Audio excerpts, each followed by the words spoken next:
It's Friday. We made it. And we're back.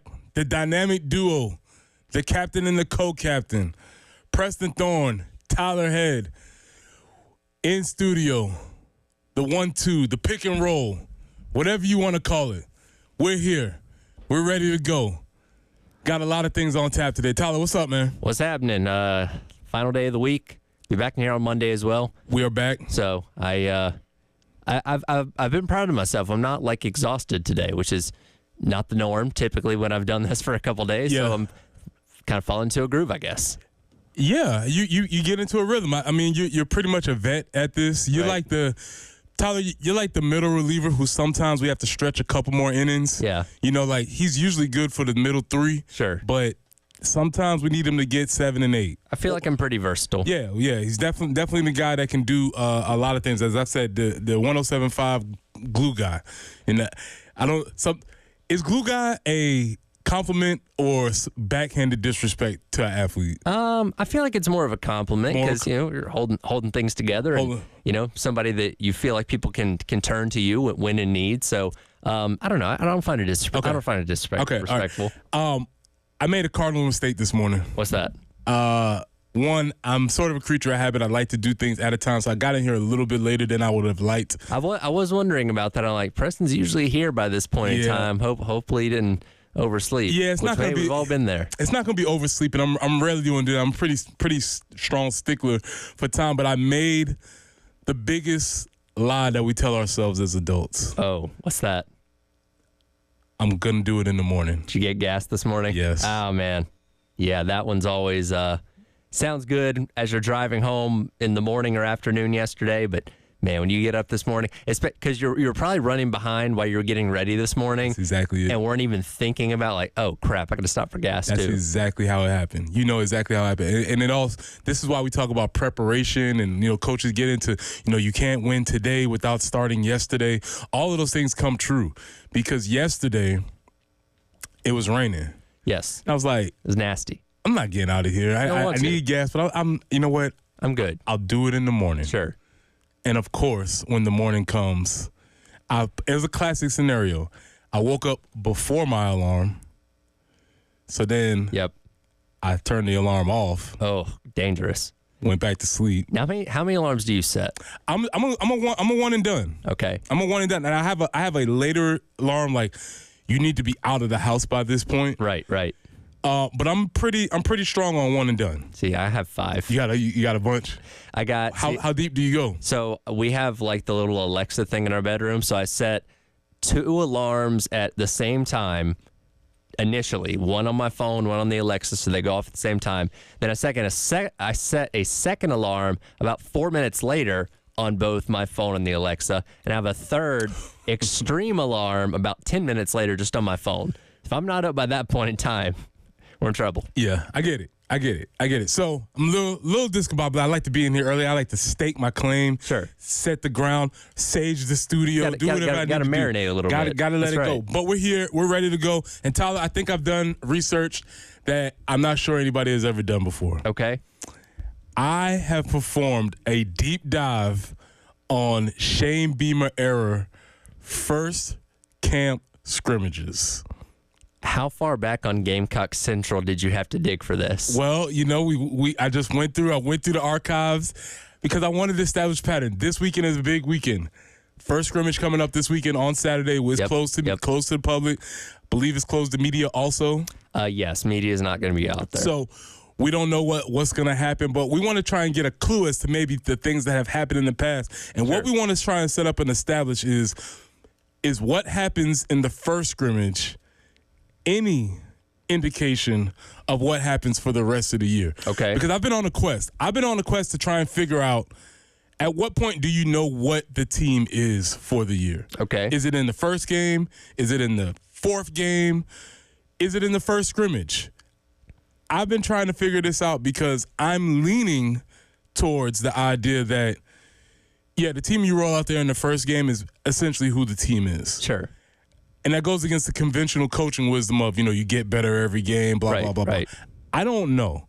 And so I'm working through a theory here. Now, when you were playing, did you guys do scrimmages in the same kind of way that the Beamer era does them, where it's like it's the end of every week of fall camp? I can't, to be honest. Can't remember. So all kind of runs ago. together. Yeah, I don't quite remember. There is a ramp up though throughout camp. There's like a first scrimmage, and that is a similar concept. And were you guys doing stuff in the stadium? Or maybe only like the last scrimmage. Okay. But you know what, Ty? I don't know. Man. You don't know. It happened. Yeah. It happened. That was a. Yeah. I tell people all the that's time, fair. man. That's fair. I try and tell Bill this sometimes. He's like, "So what happened in the 2003 season?" I don't know, man. That was a long time ago. I don't really remember actually. But I could make something up if you would like. But Well, you know what? If you make something up, we can't tell you that you're wrong because you were there. the fish was this big. It was huge. It's got to get bigger every single time. Nobody knows. So we're gonna do a little bit of a deep dive into that and just explore, maybe reminds ourselves. So we'll talk a little bit about his first scrimmages from the Beamer era.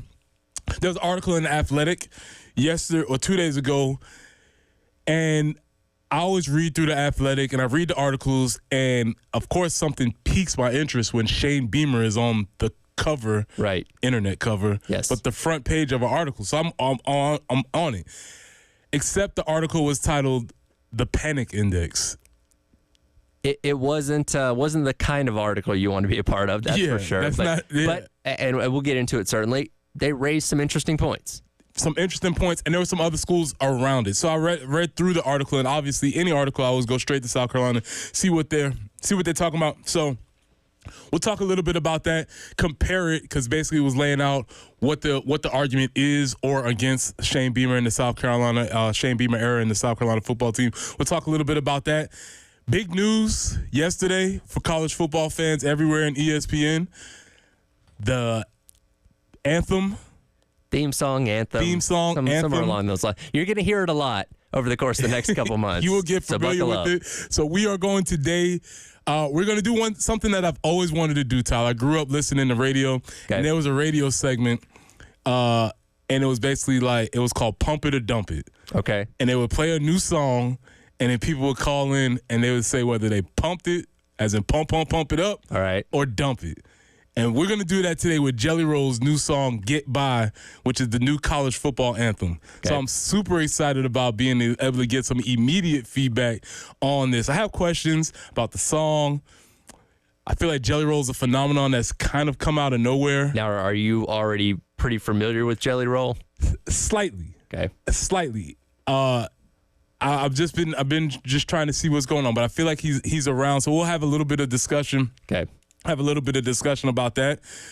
Tyler, really quickly, if I'm looking on our clip sheet, can you hit clip 2, please, sir, if you have it loaded up? I certainly can.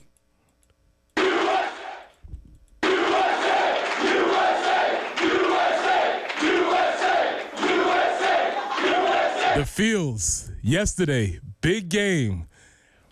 I saw a lot of people's patriotism start flying yesterday as USA Basketball made an incredible comeback against Serbia in what amounted to maybe the final act for a generation of basketball players. It was almost poetic in a way. And I know this wasn't the gold medal game, or else I think it would have much more acclaim coming away from it. But, we've become so conditioned with both men's and women's basketball in the Olympics. So like, oh, they're just going to win. You know what I mean? Because we have the best collection of talent typically, and they usually dominate. And when you're going into the fourth quarter down, 13? Correct. It's like, oh, they might lose. This is a very foreign feeling. I don't know what's going on here, but Steph Curry, game of his life, one of the best Olympic performances we've ever seen for USA basketball, and they were able to pull it out. Yeah. So we'll have a discussion about obviously USA basketball and the Olympics in general, which are still rolling, still highly entertaining. Some cool things happened yesterday. That's the one cool thing about the Olympics being in Paris. When you come in here, there's live events going on at 5:30 in the morning. Yes. I'm watching, I guess this is the hurdles. They were just doing over there all the track and field stuff, which, again, we cut from our Olympic roster the other day, but man, it's the most versatile of all things because it gives you so many different options. I mean, I watched last night. I watched Sydney McLaughlin set a world record, and the idea that you can run 400 meters while jumping over things is ridiculous. What are we doing? That's insane. That's an extra thing. So we have a lot to discuss today, and it's a Friday show. gonna debut a new thing that obviously since I'm here, I'm the captain. We're gonna try it. So at the end, we're gonna speak out what you missed, and we're gonna review some of the top stories, mainly, so we can talk about Pitbull again. Okay, I'm good with that. My wife has been kind of caught up with work and stuff this week, so she didn't know about the Pitbull thing, and I was like, hey, Pitbull bought naming rights to a college football team. She's like, what? I'm like, oh, I'll tell you about it later. Exactly. What are you talking about? What do you mean? So we get a chance to talk about Pitbull. We'll review some of the top stories from the week. That way we can make sure we go and we'll preview going into the scrimmage this weekend, because it is a big first scrimmage. And again, the main theme of the day is scrimmages. We'll be talking about scrimmages, whether that relates in preseason football, how that relates to first scrimmages, joint scrimmages. We'll talk about that again. A lot of the concept today is around scrimmages. So if you're joining us early, appreciate you joining us. We will be having a lot of fun today. It is a Friday. You made it. We made it. Sports are on. There's a lot of things happening. A lot of things to get excited about. So we're getting ready to roll. All right. So this is the early game. On the game. Let's get ready to talk some scrimmages.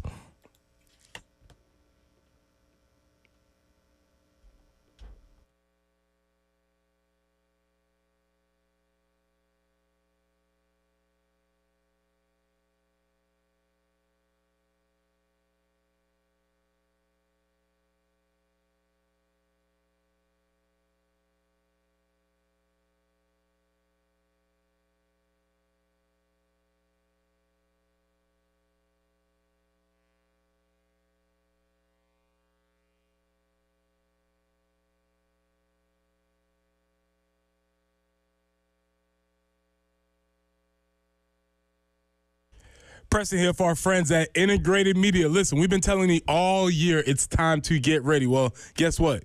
The season is almost upon us. Less than 30 days to get ready for the season, but it's still time for you to get your outdoor setup ready with Integrated Media.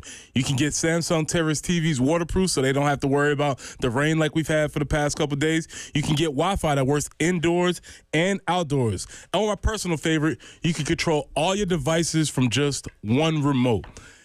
So from home theater setup to adjusting your thermostat or monitoring your security systems from your cell phone, Integrated Media is the company that you need to call. So call Nathan and Michael at 803-948-8327. That's 803-948-8327. Or you can reach them online at integratedmediainc.com. That's online at integratedmediainc.com.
All right, let's take a look at your traffic and weather for your ride in on this Friday morning as we wrap up your week. Thankfully, it seems like the rain has moved its way out. And as we're taking a look at the roadways right now, everything looking pretty okay for the most part around the city. Not seeing any major delays or anything like that. Hopefully it stays that way as we move along this morning. Actually, just popped up here one accident to report. That is at I-77 southbound and exit number 1. And now as you take a look at our weather for today, like I said, the rain is pretty much out for the day. Currently 74 here in Columbia. High today gets up to 92 before highs in the 90s and some rain coming through this weekend as well.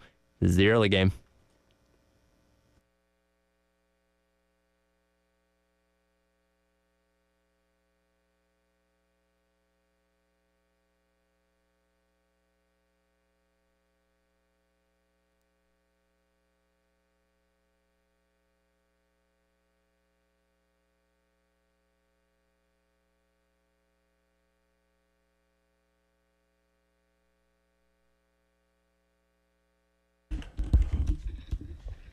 Welcome into the early game. Preston Thorne, Tyler Head. We're rolling captain and co-captain today. No clue who is who because Tyler hits the buttons.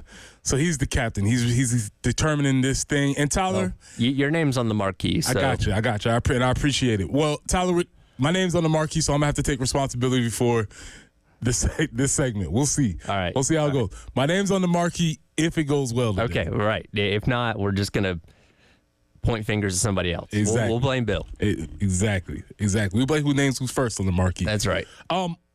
Saturday is South Carolina's first scrimmage. Yes. Big day in far as preseason practice is concerned because it's the first time where you get out of drills, you get out of an extremely controlled environment, and you get a chance to literally play 11 on 11. Now, they play 11 on 11 during practice. Mm-hmm. They commonly refer to that as team periods. Yes. But those are still very controlled. They're scripted. Oftentimes, they may or may not be ones versus ones. Mm-hmm. There's usually not of situations being held. Oftentimes, you're not moving the ball. You're just running play after play after play. So it's not actually football. And you're also getting coached up a lot in the middle of that. Like, hey, line up here, watch out for this, look out for that. Like, you're getting instruction as you're getting ready for the play and immediately after the play, as opposed to a scrimmage environment where you're literally going out there and you better figure it out. Bingo. Also, I keep putting this out because it's also the first opportunity for coaches to be coaching. Yes. And I'm not sure where the coaches are going to be, whether they're going to be on the field or whether they're going to be in the boxes. I'm not sure how they're going to work that out. But scrimmages are also time for coaches to start working on their intercommunication, because I keep telling everybody. Sure. Yes, it's the players' first time, but also it's a lot of these coaches' first time. And if it's not their first time, it's at least their first time together. And so they have to figure out some different things that as far as working together. So scrimmages, I say all that to say scrimmages are extremely important. Yeah, especially in an offseason like this where you've had so much change within your coaching room. Obviously, the coordinators are the same, but you bring in Sean Elliott, Marquel Blackwell, Sean Elliott coming back. Like, you've had a lot of change with your assistants that do change that chain of communication, where guys are going to be and all that kind of stuff that, you're going to want to obviously fine-tune before you play Old Dominion in a couple of weeks. Well, I say, and so we're talking about scrimmages, and I've done what I'm going to be considering maybe the most college football thing of all college football things. I have gone back and looked and researched Shane Beamer era first scrimmages. I'm impressed. This is a deep dive. We're not going to go all the way back. Okay. We'll just go back to last year, which seems like a million years ago. Sure. And the reason it's going to seem like a million years ago is because when I read some of the reports from these first scrimmages, we're either going to be, or, Okay. So let's start with the major one. All right. Let's start with the major one. Couple people who did not participate in this first scrimmage of last year's preseason camp. A wide receiver by the name of Antwane Wells. Known better as Juice. Antwane Wells did not participate in last year's first scrimmage. However, the coaching staff and training staff were optimistic that he would be ready for North Carolina. Which he was. It just didn't last much longer after that. Okay, so Juice Wells, there was questions about whether or not Juice Wells was going to be ready to go for the season. So Juice Wells and Trey Knox were injured. Also, a young linebacker by the name of Pup Howard Yes. was on the injury list. Current Florida Gator. You're going to notice a recurring theme here. Yes. Okay, so that's the first thing. They also were trying to figure out how they were going to get the ball in the hands of a young, talented, freakishly athletic wide receiver by the name of Nicholas Harbor. Right. That was the big question going into the season was what kind of monster freshman year was he going to have from a lot of people. Mm-hmm. Not everybody, but a lot of people thought that. Now, again, these are the reports after the first scrimmage. Yes. So a young freshman named Nicholas Harbor did make a catch, showing potential, looking forward to seeing how he's going to progress through the rest of the camp. Right. The second receiver to make a major splash in the first scrimmage last year was a wide receiver by the name of Omega Blake. Okay. Also, no longer with us on this roster.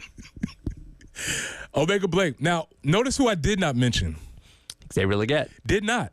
In zero of the scouring the internet, looking through all this stuff, there was zero mention of Xavier Legette. What does that mean?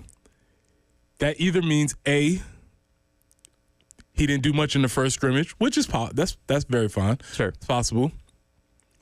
B, nobody was quite sure that Xavier Legette was going to become what he became. Sure. Which is absolutely true. We knew he had some tools. Yeah.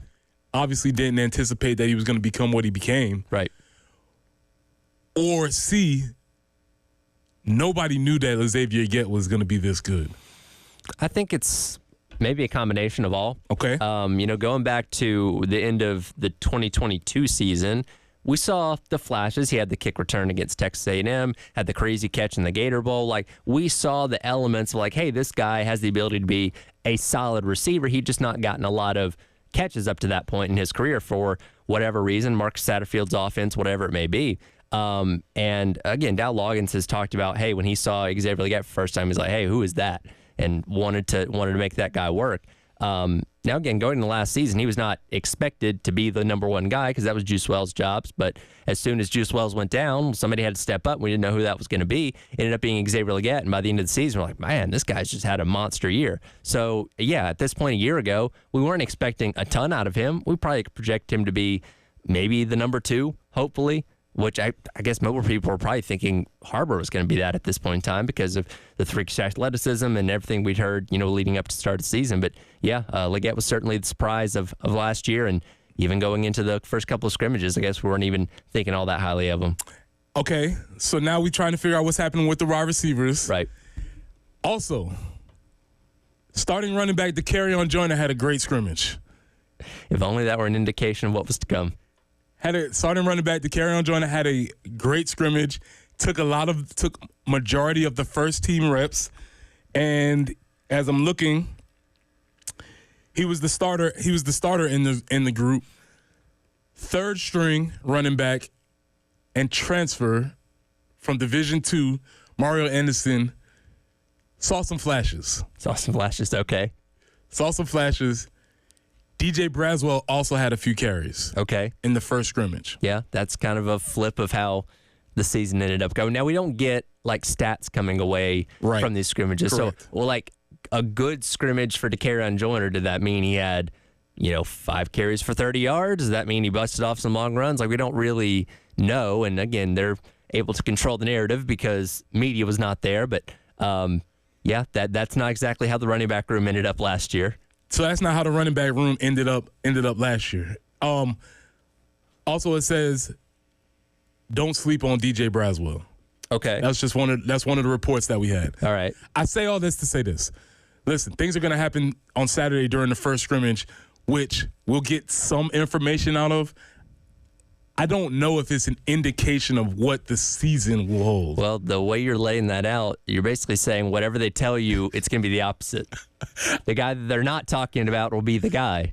All I'm saying there's a possibility. I'm saying especially this year with so many questions that need to be answered. Right. Everything will not be answered after the first scrimmage, especially in the running back and the receiver room. And I think we're kind of looking at this as an opportunity to maybe see who starts to separate themselves. And we may get like an initial depth chart sometime next week, but it's not going to be the end all be all because there are so many questions. But if you say, okay, well, these 2 or 3 linebackers have, maybe kind of moved themselves away from the other guys, and this is going to be your 3 starters in the 3-3-5 or whatever it may be. That's kind of, I think, what we're hoping to get out of this initially to get kind of a blueprint for what's to come. Right, and we'll come back and discuss a little bit more about scrimmages and how they relate and what they are. But I thought it was very interesting just to do a deep dive on A, what was being talked about, B, how we received it, and C, did it play out as the rest of the season with us having the hindsight of how the rest of the season. But as we know, the season did not turn out the way anybody wanted it. 5-7.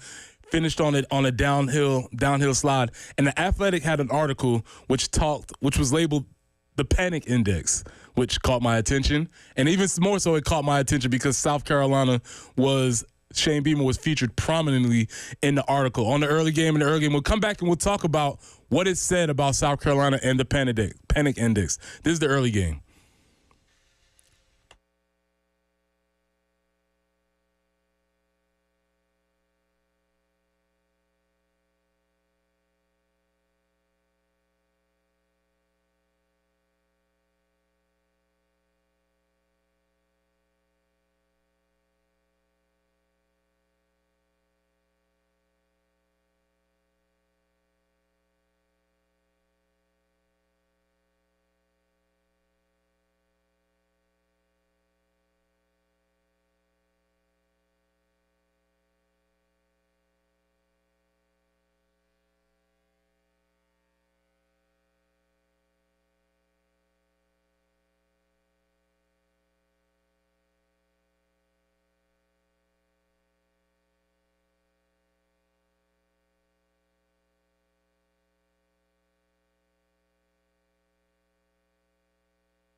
And time for another look at your traffic and weather for your ride in on this Friday morning in the early game.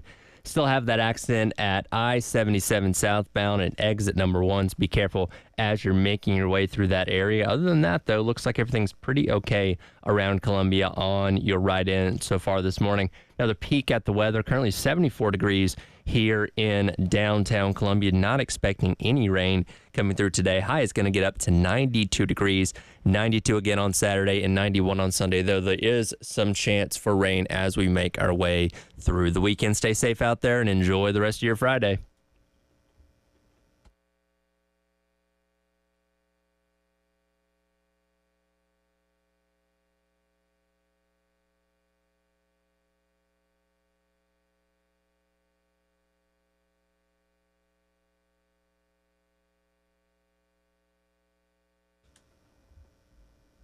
Preston Thorne, Tyler Head, captain and co-captain, working today in for Bill and Jen. This is the early game. Thank you for joining us if you are. I know some folks are on their way to school. Some people are getting their morning commutes ready. Things are changing. Give yourself a little bit of time. Probably going to be some more traffic and some different lines than you've had all summer. So make sure you give yourself a little bit of time to move on. I was going to say, one thing I'm thankful about coming in at 5:30 in the morning, or 5 in the morning really, is no school traffic.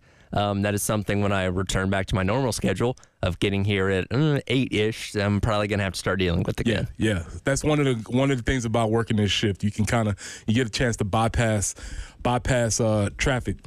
So last year did not finish the way anybody wanted it to finish. 5-7, no. Finished on a sort of a downhill slide.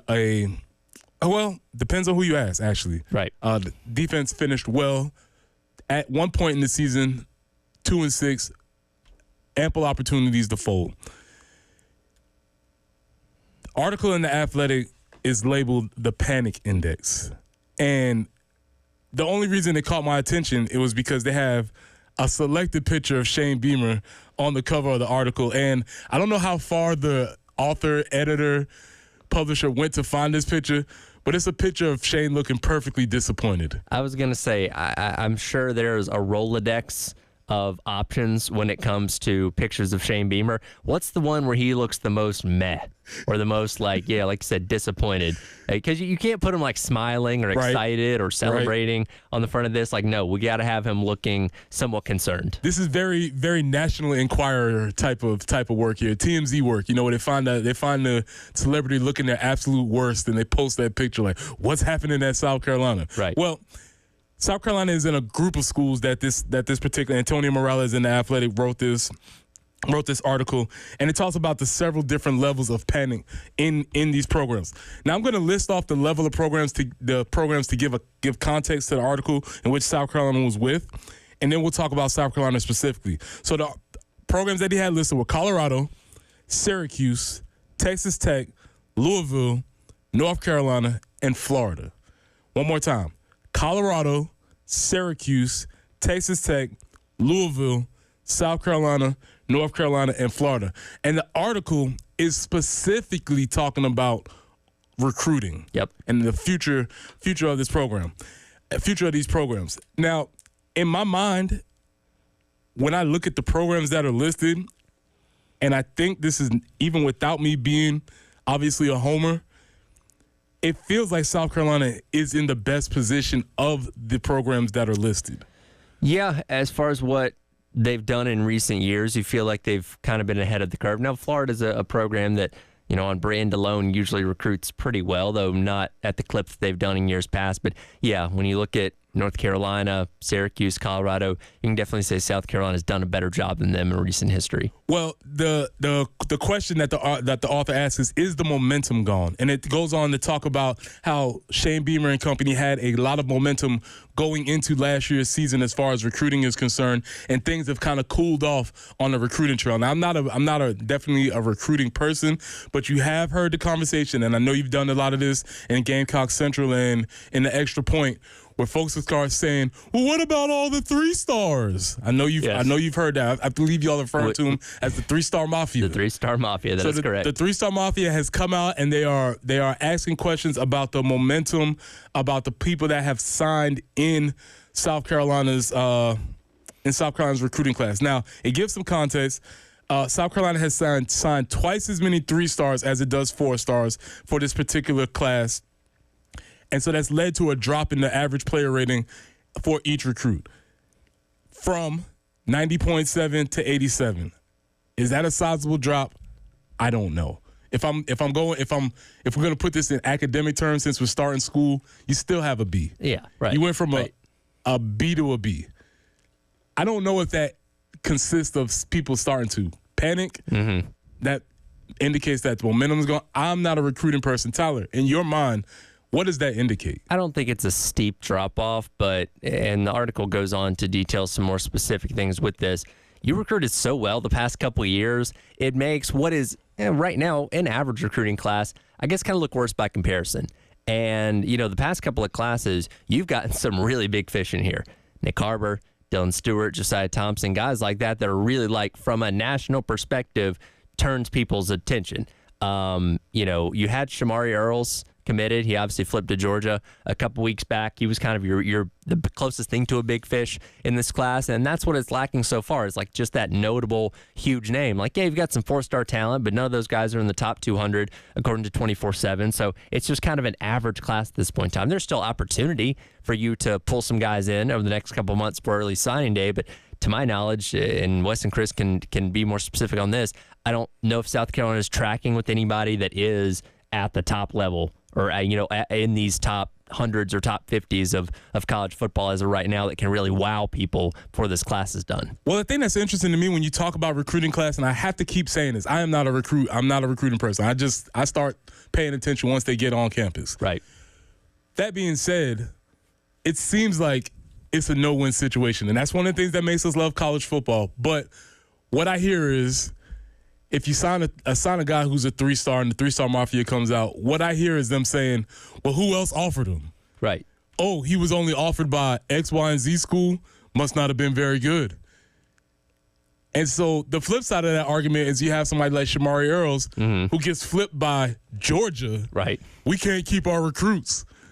And it's like, I don't know which one. What would you prefer? I'm not saying it's great to have your player stolen, taken, flipped by Georgia, but is that actually kind of a good thing? Well, it means that a player that was valued highly enough that he wants to go to what is the best program in college football right now was at least for a time committed to your school. Now, again, it didn't end up going the way that you wanted it to, but there's something there. And again, when you look at, and when I was reading this article, one thing that really stuck out to me, because again, this recruiting class they have is fine. It's top 30, has a chance to be a top 25. It's on the lower end of the SEC as of right now, but it's not disastrous by any means. It's just fine, perfectly acceptable.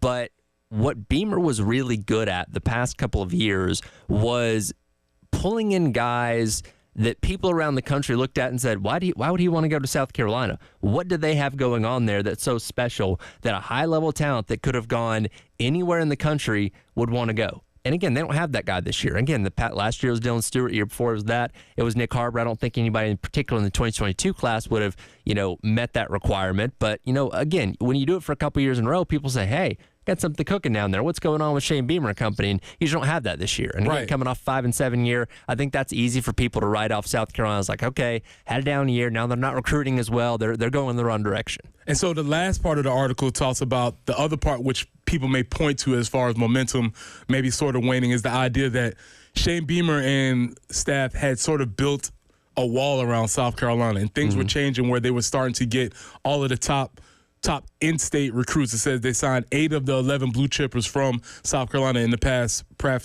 recruiting classes. This year, however, the Gamecocks have just 3 of the 8 stopped the state's top blue chippers. 3 of 8. Right. What does that indicate? I don't know. I do think, and I am a person who believes in trying to get as much in-state talent as possible for a number of reasons. But I also believe that recruiting in-state also may include some guys who are lower down on the level and maybe not necessarily considered blue chippers, but you can recruit them in-state because you've been able to lay eyes on them, you have accurate information on them, you've seen their actual games, and you may be able to steal some guys that are in-state. So that's another reason why this article pointed to, in which you can agree or disagree with. I'm just laying out the argument from the article. Sure. As to why they're asking the question, is the momentum going? Yeah, and again, we always have to take recruiting with a little bit of a grain of salt, because what your star rating is not an indication of how good or how bad you're going to be. Case in point, Nikim Nori was 3 stars coming out a couple years ago, and obviously he's turned into one of the best defenders this team has, and has the opportunity to go to the NFL when the season is over if he has a good enough year. So it's not always the end-all be-all, of what your star rating determining how good of a player you're going to be. I'm looking back at the 2022 class here. Stone Blanton was the top-rated recruit out of that class at a 4-star at linebacker. He was fine, okay, but as we've talked about this week already, I think we've made major upgrades at the linebacker spot since he has left, because there were a lot of inefficiencies in his game that just didn't translate well into playing in the SEC. So again, you take it with a grain of salt, and the biggest thing is getting in here and developing these guys. So taking a 3-star guy, turning him into the kind of player you want him to be, fitting him in where he needs to fit, and making him a great player because of that. Taking a 5-star guy like a Nick Harbor, fitting him into your system, making him what you want him to be, and again, making him into a great player. That's what it's all about, is bringing these guys in and turning them into the best potential that they can possibly be, not necessarily what the star rating tells you they're going to be. Well, Tyler, we've done a very, very deep, in the weeds college football show this morning. Yes. We've talked about first scrimmages. We've read scouting reports from first scrimmages, recruiting cycles, in-state recruiting. We're satisfying all the needs of college football fans early this morning. Yes. With that being said, there's a new anthem. There's a new anthem that will be getting played year after year, day after day. You will either love or loathe the new song by Jelly Roll, Get By. And when we come back, we're going to debut a segment that I've been wanting to do my whole life. And somehow or another, I've been granted the opportunity to do this. I've taken the opportunity. I don't know if I'm going to ever have this opportunity again. But when we come back, Jelly Rolls, I Get By, Pump It or Dump It on the early game.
Preston here for our friends at Benji Getty Mortgage Broker at Buford Lending. Buford Lending is the true mortgage broker offering the widest variety of government mortgage programs and the best mortgage experience for clients through its state-of-the-art technology and record low interest rates. Their goal is to make your next experience closing easier, faster, cheaper, and friendlier. Since 1997, Benji and his team have served thousands of investors with their dreams of real estate investing, and Benji specializes in DSCR loans and fix and flip financing. Benji and his team are VA, FHA, and USDA government loan experts and offer competitive jumbo financing. Benji has helped over 8,000 families experience the dream of homeownership. So shop your rate with Buford Lending today. We want to be your broker at 843-524-2404. That's 843-524-2404.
Welcome back into the early game. It's Preston Thorne, Tyler Head, and we getting a chance to do a segment that I've dreamed about for a long time.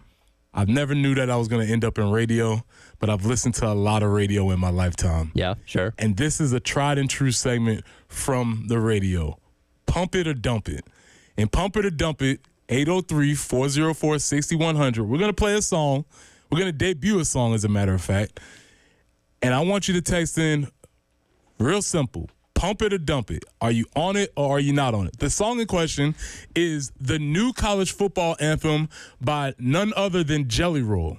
Now, Jelly Roll is an interesting phenomenon because I feel like, I'm not saying he's come out of nowhere, sure, but he's gained popularity very quickly. Yeah, his rise to fame has been pretty fast. And for anybody that knows the story, I mean, he was in prison. There's a lot of things that have gone on in his life, drug use, that kind of stuff that, he didn't see himself on this path, but he's, cleaned up his life, gotten things together, and become one of the rising stars of the country music game these past couple of years. Yeah, and again, I know that I think that's also very interesting because Jelly Roll started off as a rapper, and you can go back. YouTube is a great place because you can find his old stuff. I think he's off the branch of the 3 6 Mafia tree. Yeah, which is very, very interesting. But he's one of the most popular artists now, and his fame is only rising. So it's only right that ESPN tapped Jelly Roll for the new ESPN anthem. Now, this is not the intro song, but it is the anthem that you will hear in a lot of the promos. Yeah, the commercials. Yeah, ABC Saturday Night. Like, you're gonna hear it a lot. You're gonna get very familiar to this song, and either you're going to love this song or you're going to loathe this song. And Pump It or Dump It. So here we're gonna play about a 30-second segment of Jelly Roll's Get By, the new college football anthem, in 803-404-6100. Pump it or dump it. Tyler, hit it. It is back. The most electrifying thing. Welcome to a new era of college football. I light every bridge I see here just to watch it burn. If you've seen all the hell I've seen, it make your stomach turn. I think you know. We introduced the next head football coach. We got a potential superstar on our hands. We ain't coming no more. We back. This place is gonna rock. I could tell some stories about some things you won't believe. 4 teams to 12. College football is completely different. We're going to see a lot of unexpected things happen. I might hurt a little. I might work a lot. Counting down the good times. Staring down the clock. All right.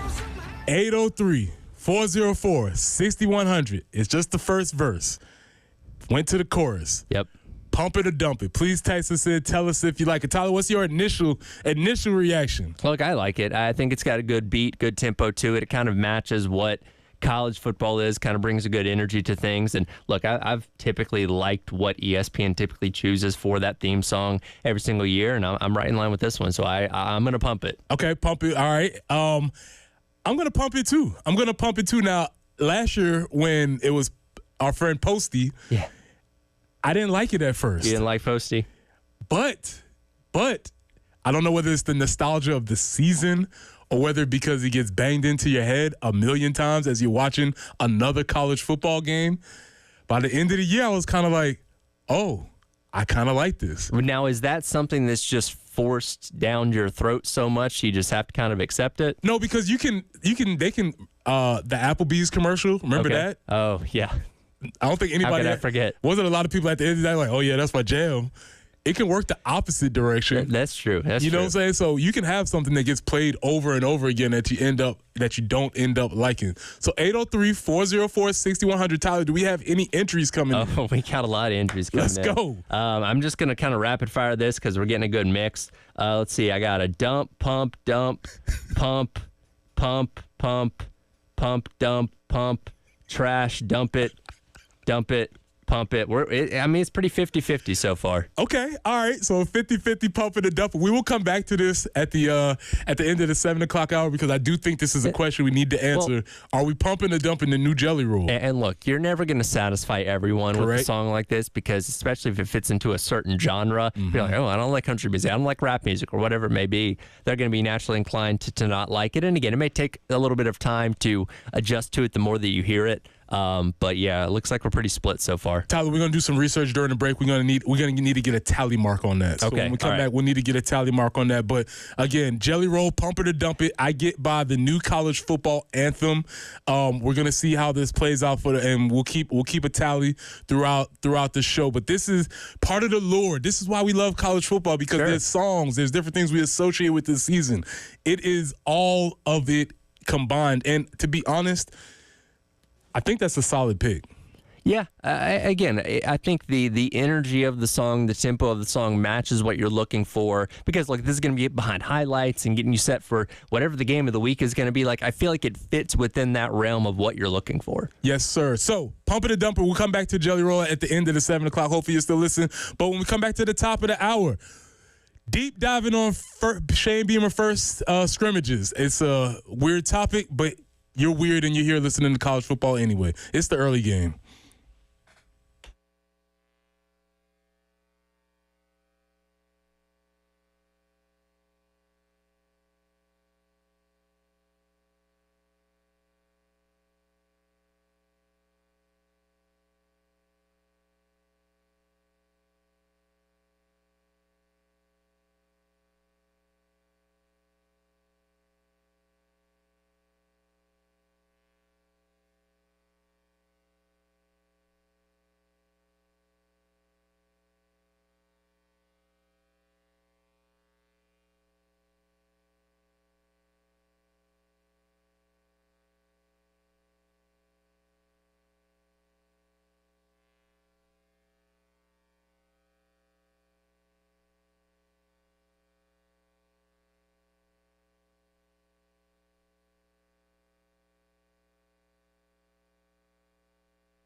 All right, let's take another look at your traffic and weather for your ride in on this Friday morning.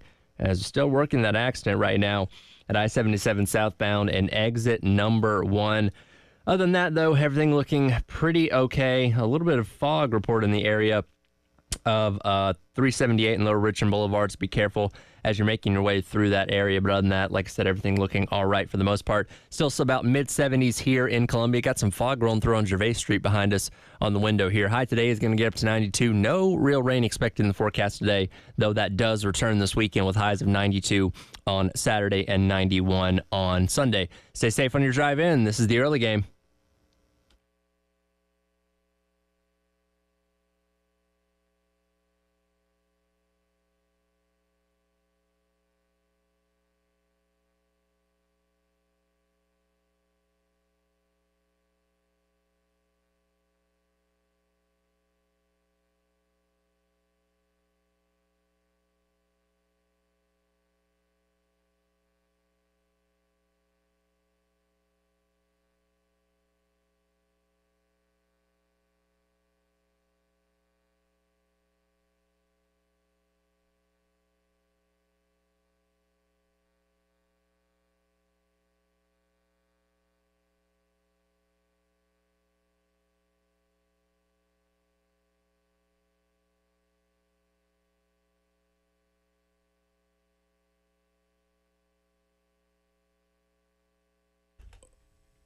Welcome into the early game. It's Preston Thorne and Tyler Head. Bill Gunner's on vacation. Jen Jensen is recuperating from dealing with us all the time, so she's going to take a little time. So for today, it's just Tyler and Preston, and we'll be with you for the next couple of days. At least Tyler will be with us for the next couple of days, so his schedule won't have to deviate too much.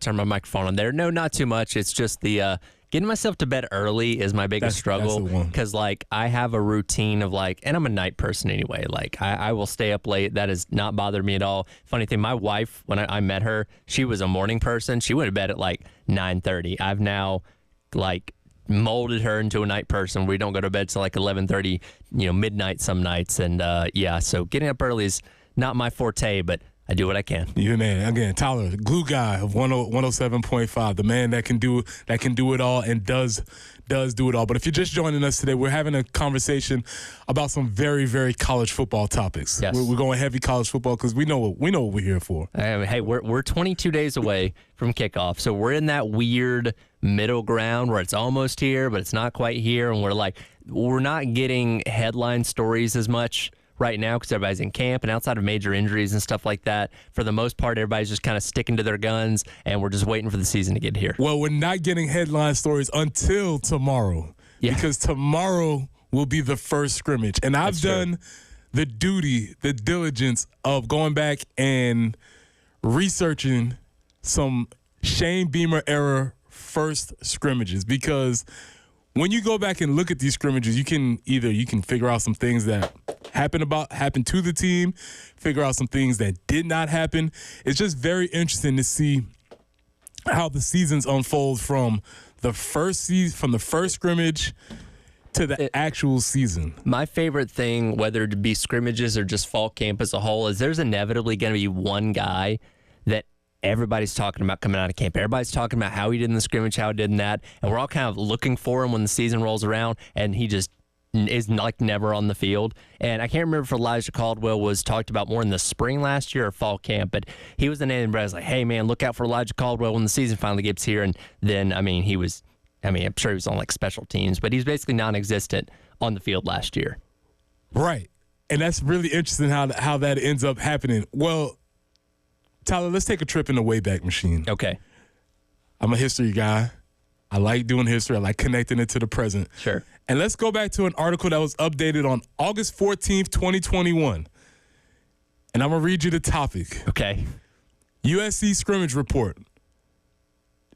Joyner among quarterbacks who took snaps. He shined at receiver too. An indication of what was to come. An indication of what was to come. Now, for those that don't remember, or if you're not familiar, if you need to refamiliarize yourself with this, that was right after South Carolina's first scrimmage. Mm-hmm. Now, previous to that first scrimmage in 2021, the starting quarterback had gotten injured. Tyler, do you know who the starting quarterback was supposed to be? In 2021, would that have been Luke Doty? Luke Doty, correct. Ding, ding, ding, ding, ding. Luke Doty was injured, and it left South Carolina trying to figure out what they were going to do in the quarterback situation. And at that point, in the first scrimmage of that year, these people took snaps at quarterback. Jason Brown, Colton Gauthier, and Connor Jordan. And DeCarrion Joyner, who was previously working at wide receiver that year. Right. Now, if you don't remember how that season played out. Oh, I remember. Some of those dudes played quarterback, but before this, as this article was written, there was a person who hadn't even made his way onto the scene yet. Well, he was he the assistant at that point in time? That's right. Colonel Zeb was still an assistant GA at this moment. That was one of the most college football stories I could ever remember. And like, I'm familiar with the Nolans because his dad coaches at Oconee County High School just outside of Athens, and we did a lot of stuff for them back when I was in college. And just that's the whole story was just nuts, man. He was at North Dakota State before this, and it was just here. His career was over. He was just an assistant coach, like graduate assistant, wherever you want to call it, and like, hey, we need a quarterback. You want to put the pads and helmet back on? Sure, why not? Yes, and Colonel Zeb came back and and it led us to a great year. If you can't remember that Vanderbilt drive, which saved the season because the season was on the brink of catastrophe, saved the season.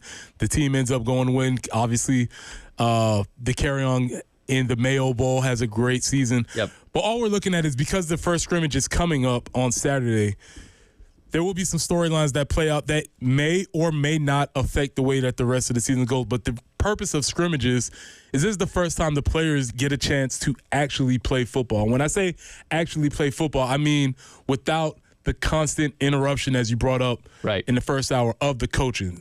During regular practicing, they'll do what we call quote unquote team periods, but those are highly controlled. They're scripted. You're not often actually moving the ball, and they lack situational context.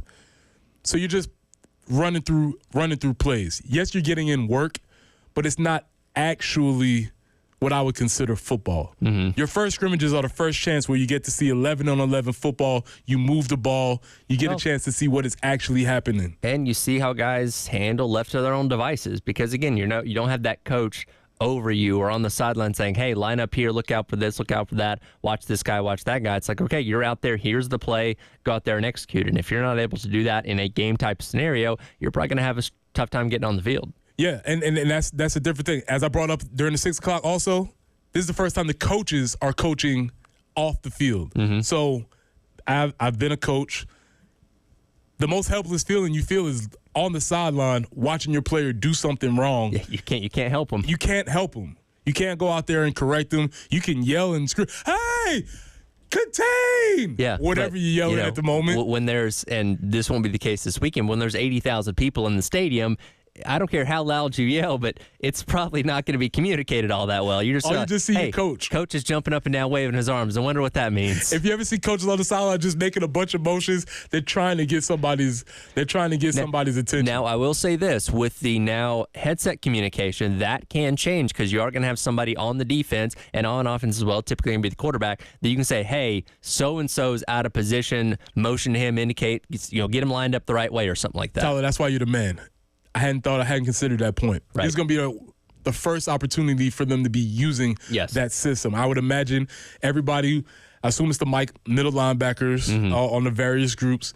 This is going to be the first time that they're going to be using the inter-helmet communication, which is a great advancement in college football. And it's crazy it's taken us this long to get here. About time. I mean, we've had this technology for so long, and for some reason in college football, we decided we didn't need this. Right. But this will be the first time for them to work on it live.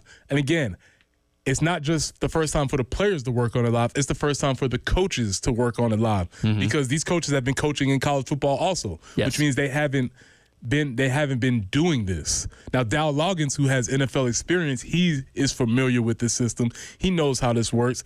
But Tyler, you know how this is. Sure. You work. One of the hardest things to do about radio, besides just blabbering your mouth for 3 hours and trying to figure out something to talk about, I found, is when the producer says something in your ear to not totally get distracted. You have to have like dual sides of your brain working at the same time, because you have to take in information while also continuing on with whatever point you're talking about. And it's really funny, and anytime we do like remote broadcast and have somebody interviewed, whether it be a coach or somebody at a local business or something like that, if I have to get in the ear of like, hey, Terry, we got 30 seconds left. If that person is talking, they're done, because they're like, because I've completely thrown them off. So yeah, when you're on the field, not only processing, if you're a quarterback, processing whatever the defense is doing, getting set for the play. Dow Loggins is giving you information until 15 seconds before the play clock is up, and you got to process all that going on at the same time. So this is a steep learning curve for a lot of guys, and it's going to be interesting to see how this plays out with college football now. And same thing of going back to radio. Y'all listen to the radio sometimes. Sometimes, unfortunately, the clock stops. Yep. We get caught up. I'm trying to say more. I'm trying to squeeze more into this 30 seconds than is allowed. That's going to happen to coaches, too. They're going to be calling out one of their ridiculous formations, Y banana trips, X, Sure. Y, over the Z right, and then the communication's just going to cut. Yeah. It's like, well, I hope you got the first 20% of that and can figure out the rest. So everybody was going to be practicing different skills, and that's a great point. I had not considered that at all, but that is something that they're going to be working on in these first scrimmages. And I know Jalen Kilgore was asked about this the other day, about who specifically was going to be wearing that communication on the defense. He said he was not aware of who that was. I'm sure that's something they're going to try out with a couple of different guys. Again, it's usually going to be the linebacker in the middle of the defense, but maybe have a couple of other options, because guess what? If Debo Williams gets hurt or has to go off the field, somebody else has to do that. So is it always going to be a linebacker? Do you have somebody in your secondary, somebody in your defensive front, because they're so experienced? Like, you have different options of what you can do here. Well, there's a lot of different levels to this, because let me go back to my experience playing. A lot of times, we would, back in the old days, you would get the call from the sideline. Mm-hmm. Everybody could see the signal, and I wonder if they're going to still be doing that, or if they're just going to strictly be doing that. That's a question. I think you always have to have the backup, because technology can fail. Correct. And there can be a miscommunication even with something direct as in a helmet earpiece. Everybody listening, we've all played the telephone game. Sure. And a telephone game, something that starts off as X, Y, Z turns into ABC. And now everybody is on the wrong page. Exactly. So you're right. There is going to have to be levels of backup and communication. There's no running over the silence. Hey, Coach, I didn't quite get that. Can you repeat that for me? Like, no, you have 20 seconds to get the information in and get where you need to be for the play. Well, when I played, our best communicator, shout out to Rod Wilson. He's on the Kansas City Chiefs staff. He's won another Super Bowl last year. He was our best communicator on defense. Mm-hmm. The only problem was he wasn't our middle linebacker. I see. And so oftentimes he was an outside linebacker, spur, whatever you want to call him, but he was outside of the box. Yeah. He's the person that we should have had tasked with making the calls. Sure. However, he was too far removed. Well, I was going to say, he's not the focal point in the middle, literally in the middle of the defense. And so the person that we had removed, unfortunately, not the best communicator. Right. And so things get lost in translation when you're trying to listen to somebody who's trying to make the call. So that is something that they're going to all be working on in this first scrimmage. So there's technical aspects like that. Then there's obviously physical aspects that everybody's going to need to be working on, trying to figure out what they need to do. But from the first Shane Beamer era scrimmages, it seems like we have some of the same questions. Yeah. We still have to answer the running back question, which has been an ongoing thing since we've been here. And I think it's more of who's after Rocket Sanders. Because, again, if he's healthy, he's taking the bulk of the snaps, he's your RB1, like, that's kind of a foregone conclusion. But, like, is it Attaway? Is it Howe? What does DJ Braswell look like in year 2? How's Matthew Fuller coming in as a true freshman? There's a lot of questions for the rest of the room. Well, we feel like we're in a better position in the running back position than we came into last year. Night and day. Yes. Night and day. Because we were all wanting to believe, we were all trying to believe, we were all trying to make ourselves believe that their experiment was going to work at running back. But they probably should have never been in that situation. No, well, if they would have gotten another guy out of the portal last year, which they tried to do, because remember, they were pursuing Logan Diggs before he went to LSU. They were able to get a guy out of the portal in the summer last year. They wouldn't have had that problem. And again, the offensive line was enough of an issue. I'm not saying the running back situation would have been that much better, but you wouldn't have had Takarion Joyner, who had never played the position at college before, having to learn in his final year of college football. Yeah, so if you came, turn on the radio this morning, looking for some deep dives into past scrimmages, this is the There you go. program. We are here. We got you. And we will be continuously talking about some very in-depth college football subjects. Mainly number one, we talked about Jelly Roll's new college anthem, Goodbye, or Get By, I'm sorry. Yep. And we did a pump it or dump it, which we'll do again at the end of the 7 o'clock. But Tyler, what's the updates on the standings? A pump it is leading 12-6 right now, so overwhelming majority in favor of it. Majority of folks in favor of Jelly Rolls Get By. When we come back, the Olympics, it's happening. A lot of things are going on, and Preston might have broke out a USA chant yesterday. This is the early game. This is the game.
Pressing here for our friends at Absolute Glass, the premier glass company of the Midlands, offering auto, home, and business glass repair.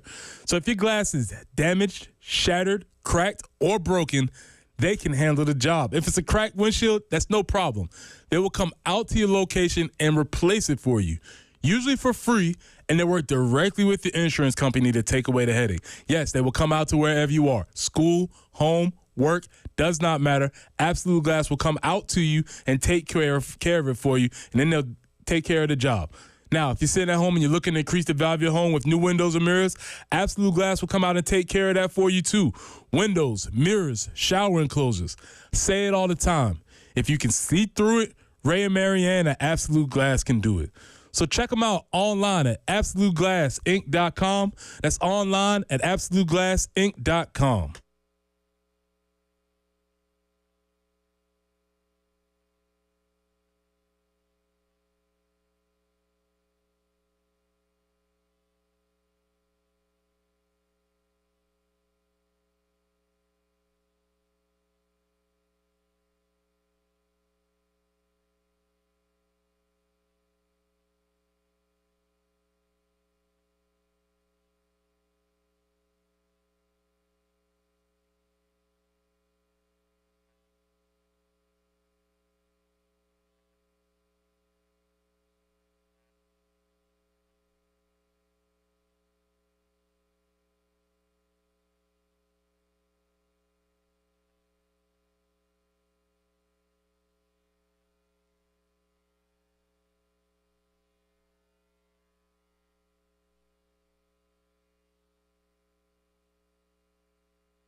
All right, let's take another look at your traffic and weather for your ride in on this Friday morning. See if y'all are minding your manners out there on the roadway as we take a look at what's going on. Business is starting to pick up just a little bit. And again, there is a lot of fog in the area, so be advised as you're driving around to be careful of the fog. Do have a new accident to report. This one at 321 and Glen Road, just south of the city. So be careful as you're making your way through that area. And then you have some heavy slowdowns in the area of State Road as you are going southbound on 26, just outside of the city. So be careful as you're making your way through there. And again, today's forecast, high of 92, not much rain expected here on the early game.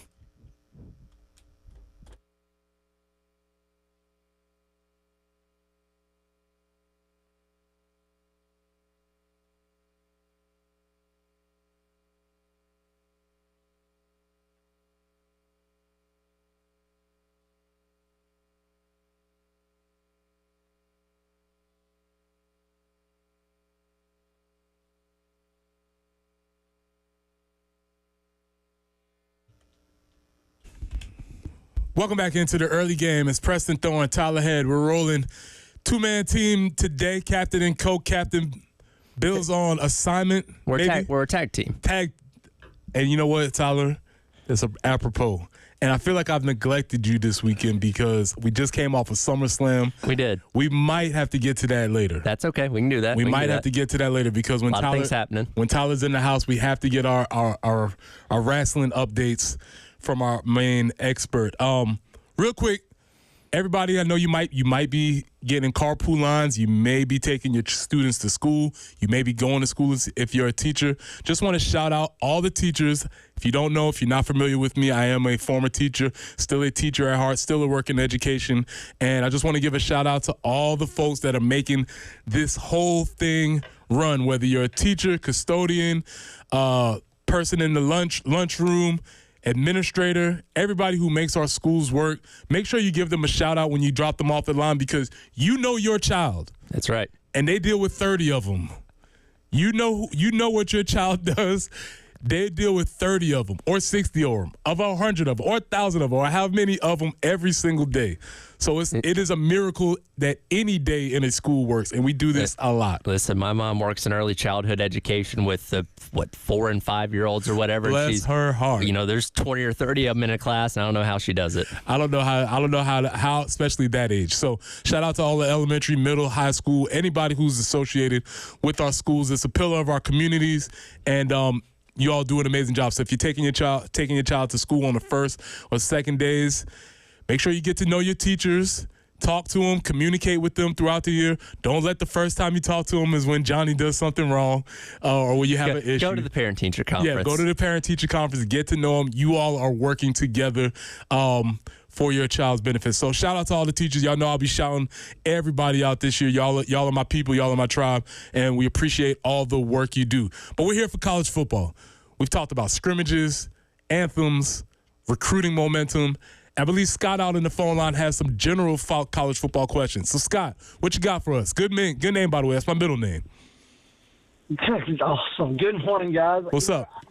Obviously, it's preseason, kind of, I guess you could say, and you always have your hopes and high hopes for your team. I wanted to hear y'all guys' thoughts real quick on one thing, and then also throw a scenario at you with these conference realignments and the size of these conferences, and just paint a picture for you to see what you guys think. But first and foremost, I'm a Tar Heel fan. Looking at their schedule looks really, really bad in my opinion.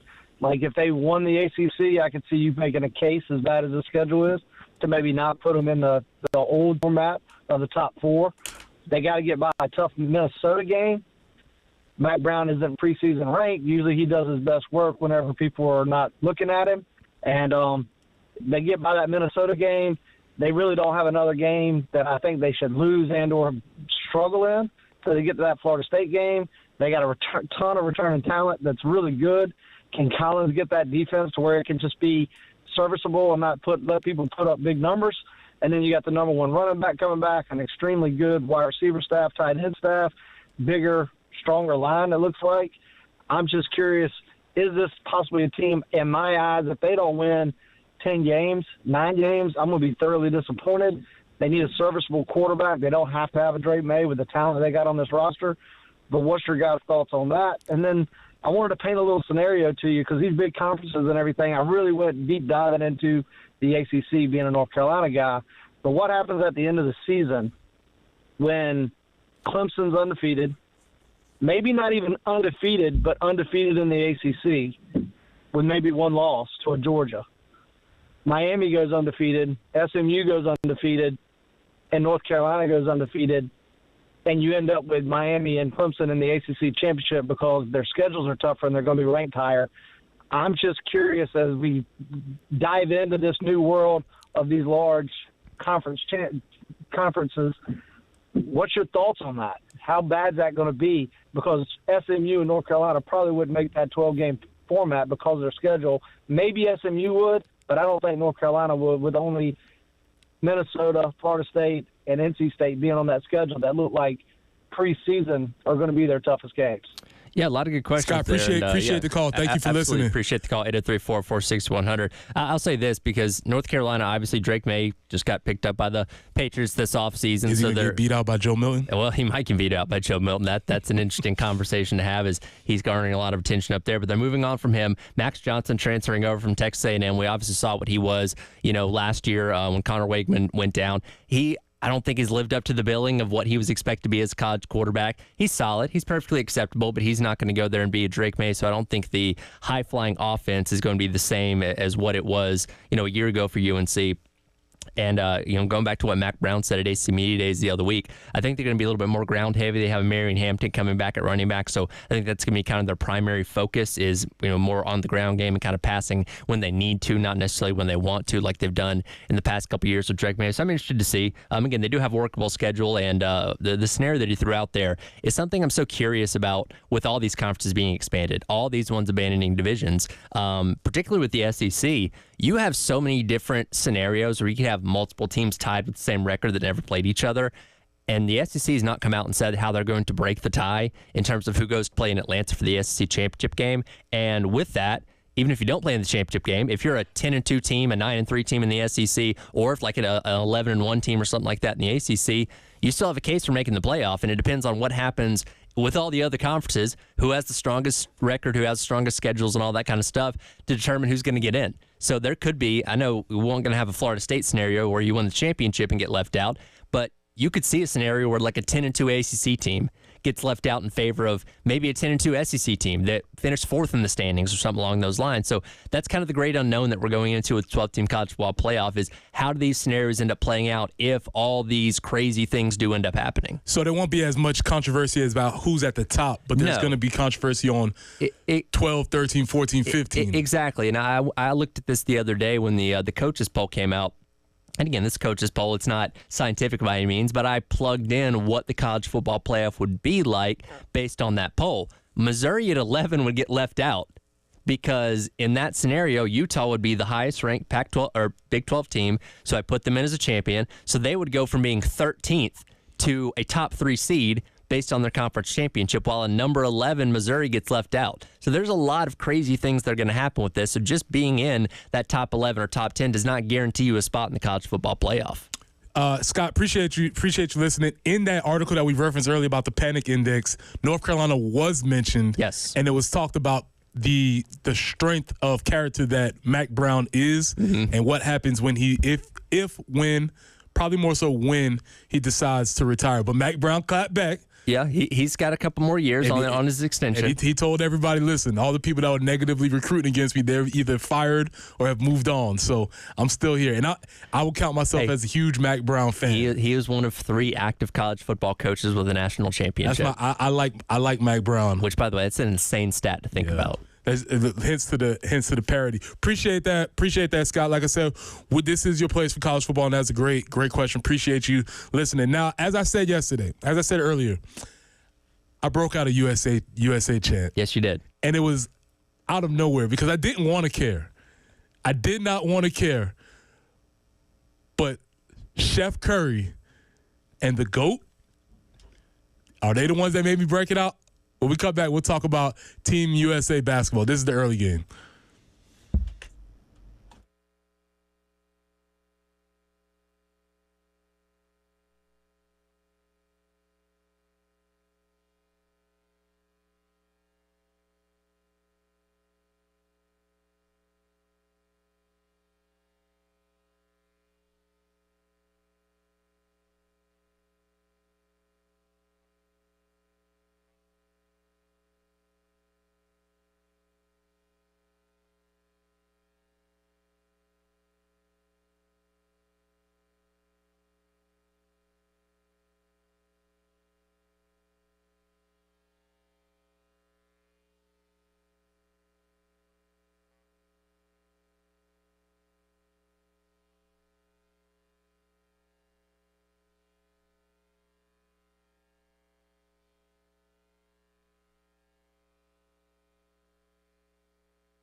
All right, another look at your traffic and weather for your ride in on the early game on your Friday morning.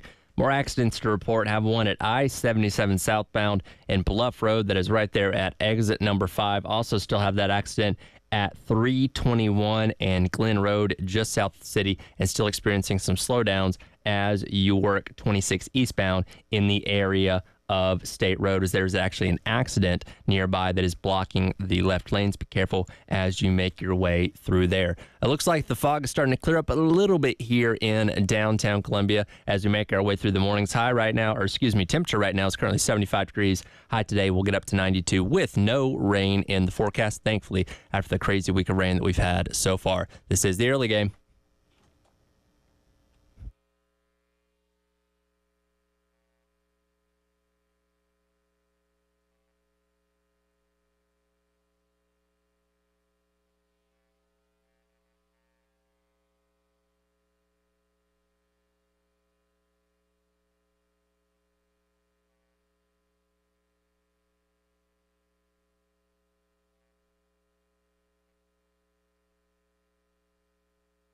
A little different pressure on those shots now. Booker, James. Put him in a pick and roll. Oh. Curry for the lead. Oh, kaboom! We said we was going to get our Steph Curry moment. 32 for Steph Curry.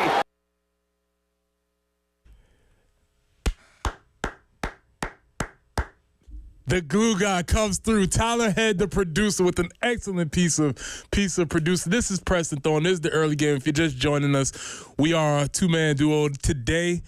And that was Chef Curry with one of his 9 3-pointers on the way to a Team USA barely win against Serbia.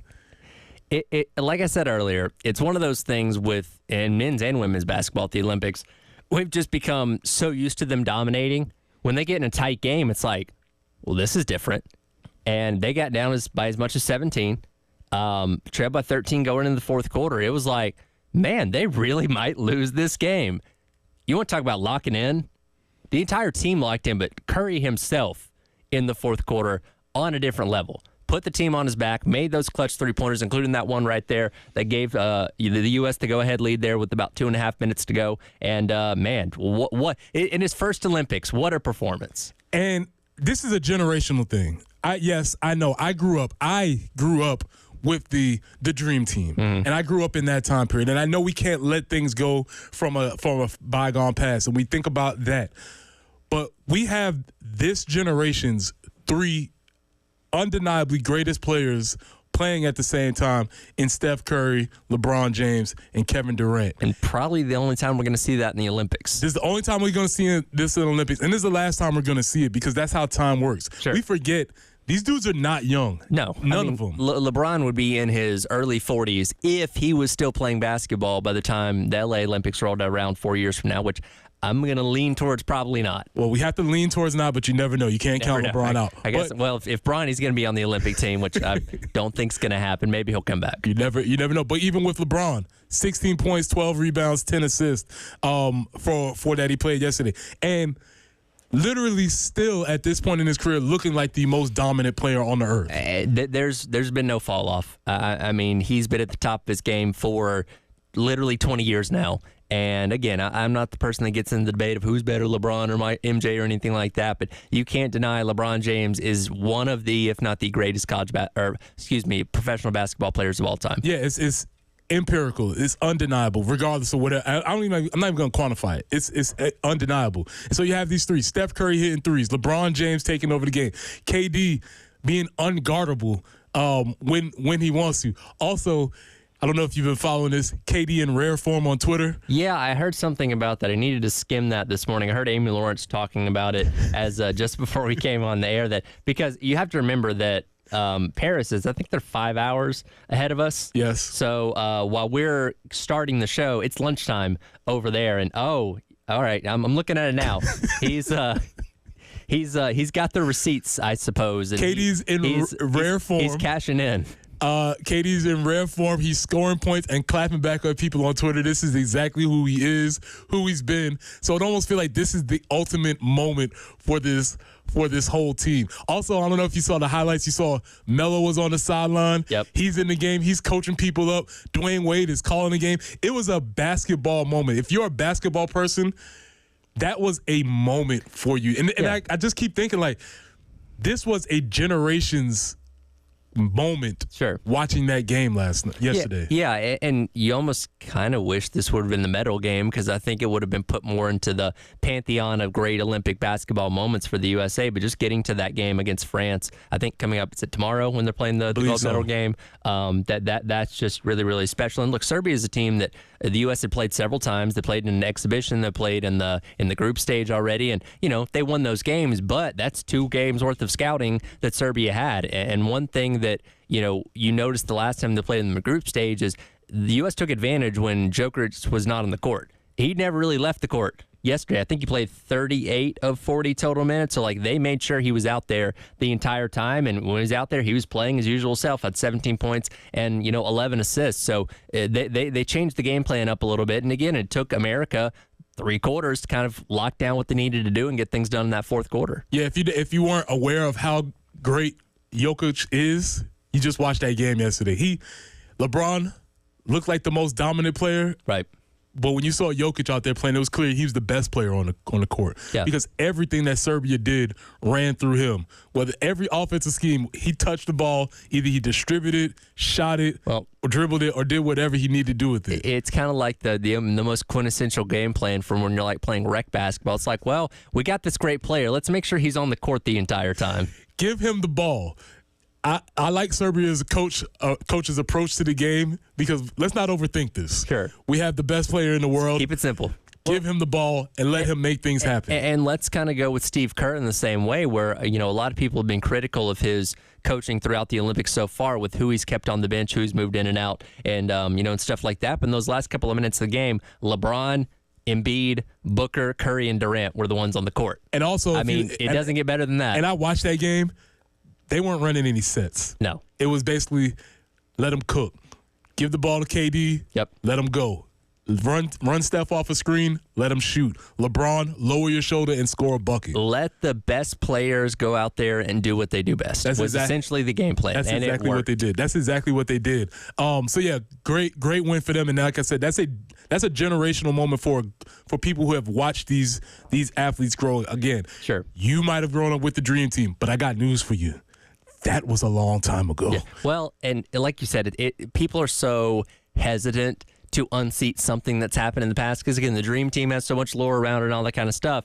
And, again, they still got to go out and play a gold medal game here tomorrow to see if they're going to finish this things off. But, man, if they do, especially if they do it in dominant fashion against France, I'm not saying this is going to be better than the Dream Team, but I think you have to talk about them in the same vein. There's no reason why you wouldn't. And it would be poetic just to go out there and smack France up on their home court, get Wemby out of here. That's going to be a hostile. Yeah, it's going to be hostile for sure. It's going to be hostile for sure, and that's going to be exciting. I'm glad they brought some excitement to that.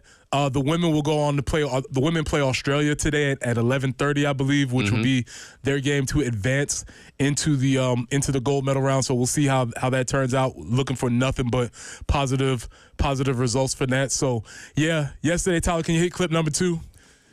I broke it out. The feelings were stirred in me. You can't help but feel it when they come up, and then not to mention there's world records being broken on the track. All kinds of things that happened. It was a great day again yesterday for USA Olympic athletes. Pump it or dump it. Jelly Roll, new song. When we come back, we got to recalibrate our votes. We're going to play it again, see what the 7 o'clock shift thinks of the new college football anthem. This is the early game.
Welcome back into the early game. It's Preston Thorne, Tyler Head, and we have a radio segment that I've been dreaming about for my whole life. You're so excited about this. Pump it or dump it. I've been listening to radios for my whole life, and there was always this segment where they would play a song and people would have to call in. At the time, there was no texting. You'd have to call it in. You'd have to say pump it or dump it. And we're back with our edition of Pump It or Dump It for the new college football anthem, Jelly Rolls, I Get By. Tyler, let's cue it up. I want you to hear the song, and you want to text it 803-404-6100. Pump it or dump it. Jelly Roll, I Get By. It is back. The most electrifying thing. Welcome to a new era of college football. I light every bridge I see here just to watch it burn. If you've seen all the hell I've seen, it make your stomach turn. I think you know. We introduce the next head football coach. We got a potential superstar on our hands. We ain't coming no more. We back. This place is gonna rock. I could tell some stories about some things you won't believe. 4 teams to 12. College football is completely different. We're going to see a lot of unexpected things happen. I might hurt a little. I might work a lot. Counting down the good times. Staring down the clock. Throw some hallelujahs to the big man. That is the first verse on Jelly Roll's Get By, the new officially crowned ESPN anthem for college football. Let me ask you a question, because I've had a couple people weigh in on this. Does this sound like 9 to 5 to you? Maybe some references to it. Maybe some reference to it. I could see that, which would be perfect. A couple people have weighed in on the text line saying that exact thing, and like, I hadn't thought about it until now, but interesting thought. I will say, upon second listening, bangs a little bit harder than I thought. A little bit. I like it. Little bit better than I thought. So that's Jelly Rolls Get By. Pump it or dump it. That is the new college football anthem that you will be hearing before games, after games, in commercials, preview, post game, whenever, a lot.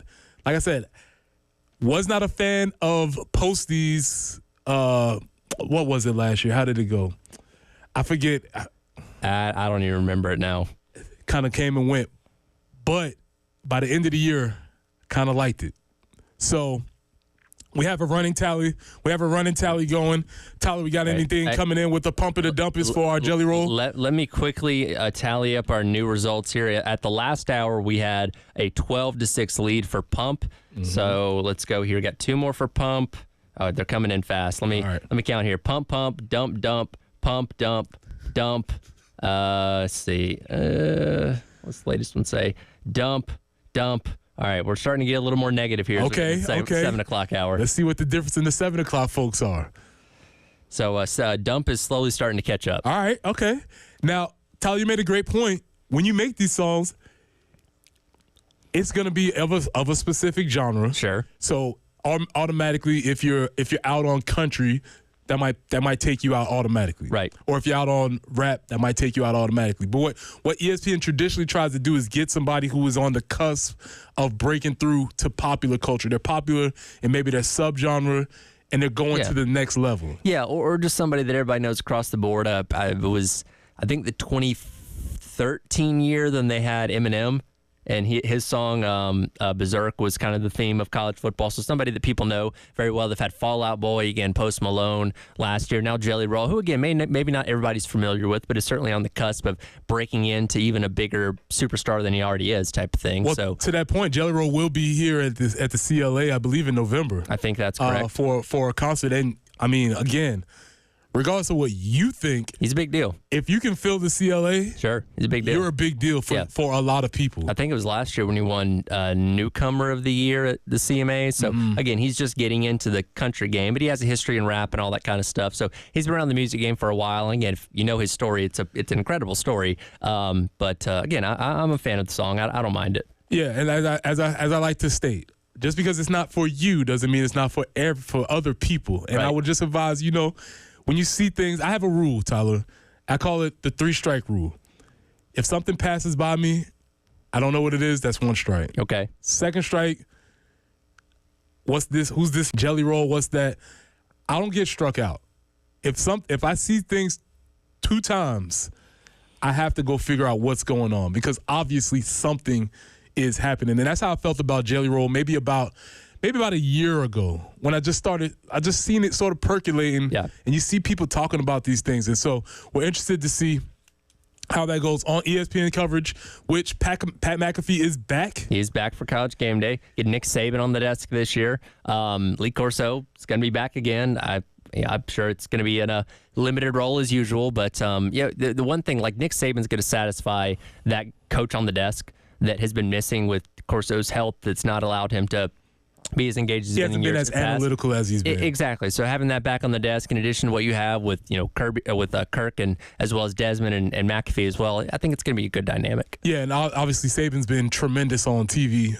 I could listen to Coach Saban talk ad nauseum forever, and listening to his breakdowns is going to be very, very, very interesting. Whether you loved him or hated him, you respected him as the best college football coach of all time, and his insight is going to be very, very helpful on Saturdays. Yeah. So that was Jelly Rolls. Jelly Rolls get by for our pump it or dump it segment. We're taking the cues of where it goes. When we come back in the 8 o'clock hour, Preston has done some unnecessary, irresponsible, deep dive research on first scrimmages of the Shane Beamer era, and I'm here to report back to you in lieu of the first scrimmage coming up on Saturday.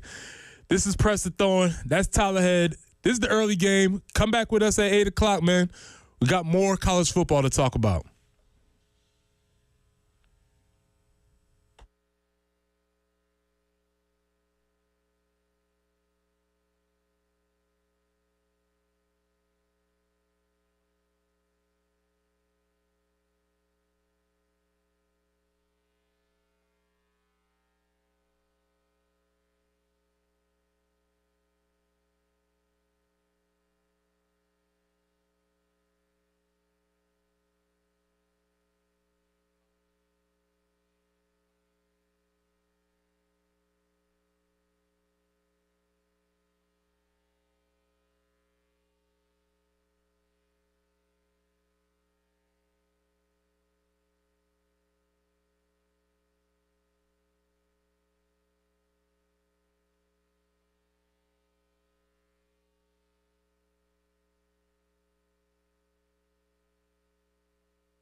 All right, let's take another look at your traffic and weather for your ride in on this Friday morning as the sun is starting to come up, clearing out this fog a little bit here.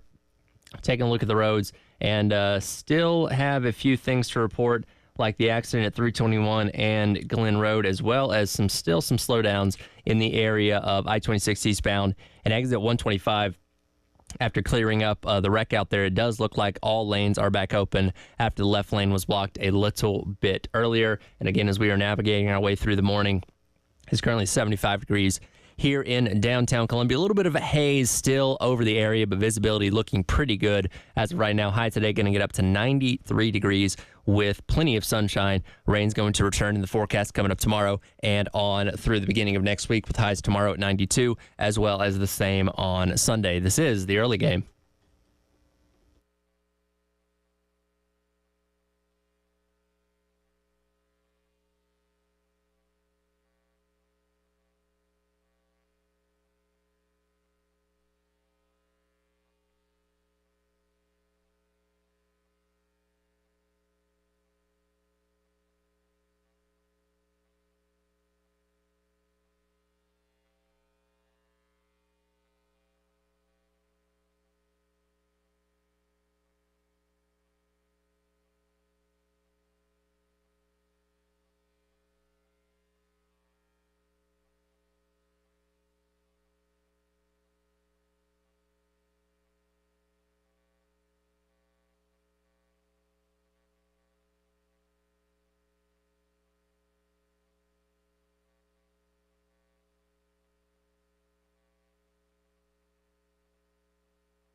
Welcome into the early game, top of the hour. It's Preston Thorne, Tyler Head, two-man duo this morning.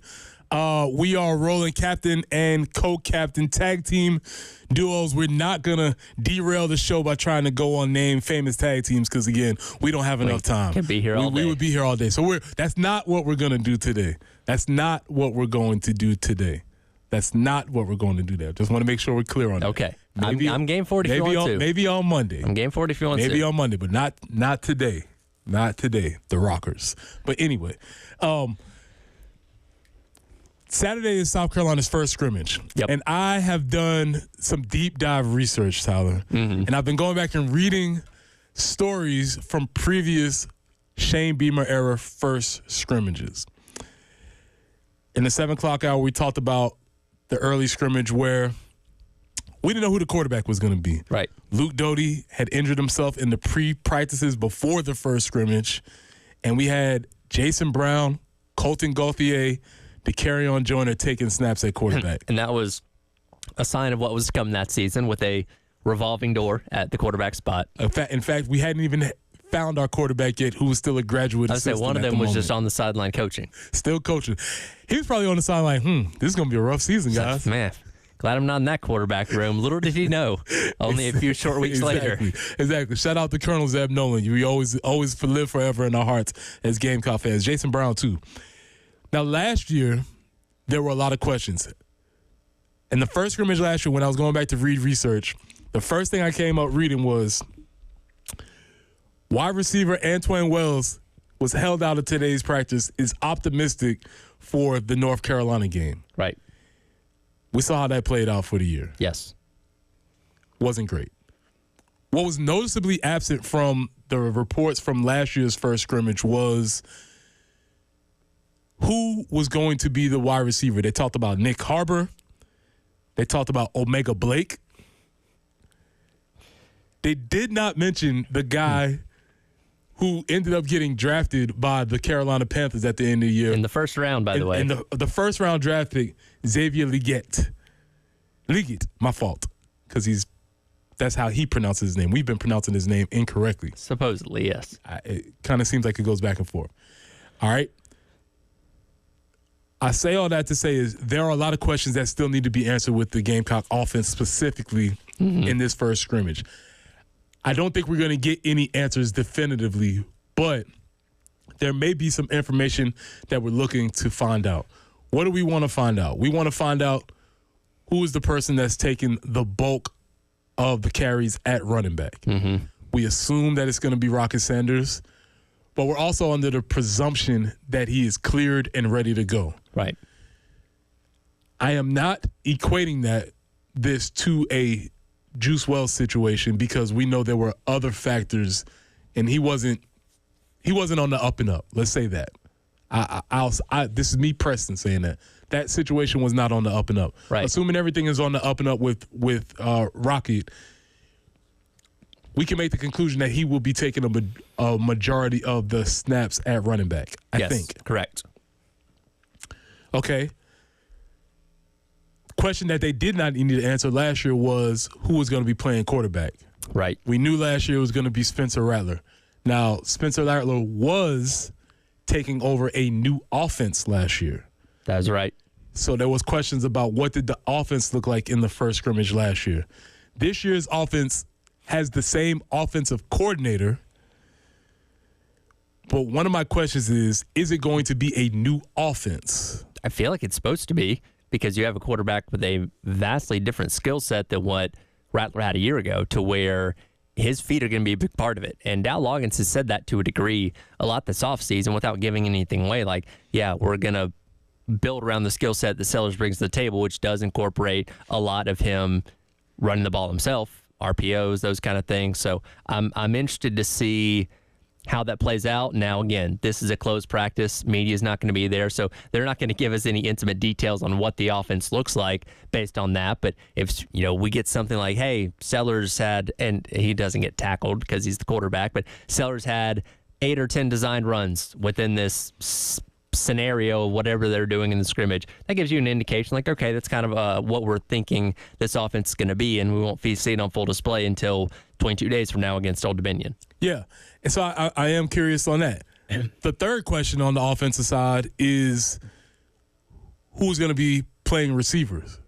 Who are going to be the folks that run out there with the first team on receivers? Because here's the thing that is underestimated by fans that you may not get, and even estimated by players.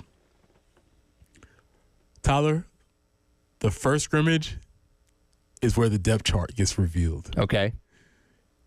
We've been taking reps. Guys been running here, there, whatever. But at this point, they're going to say, first O.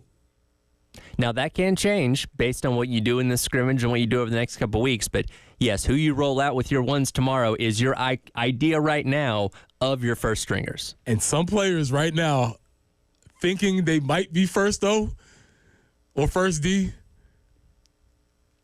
they're gonna find out that they're not. I was going to say, do you think there's like a list, like in the locker room, like, hey, go check the list, see where you're at, see if you're the ones or the twos? No, well, again, I played a long time ago. Maybe it's on the screen. Maybe it's on that iPad. Maybe they send it to them now. I don't know. Email. They might email it to them. Send them on an email. But at one point, there was literal depth charts listed in the locker room. See, I always like imagining the Rudy scenario where he has to run his finger down the list every single time to see if he's on the dress list. Well, that's a real thing.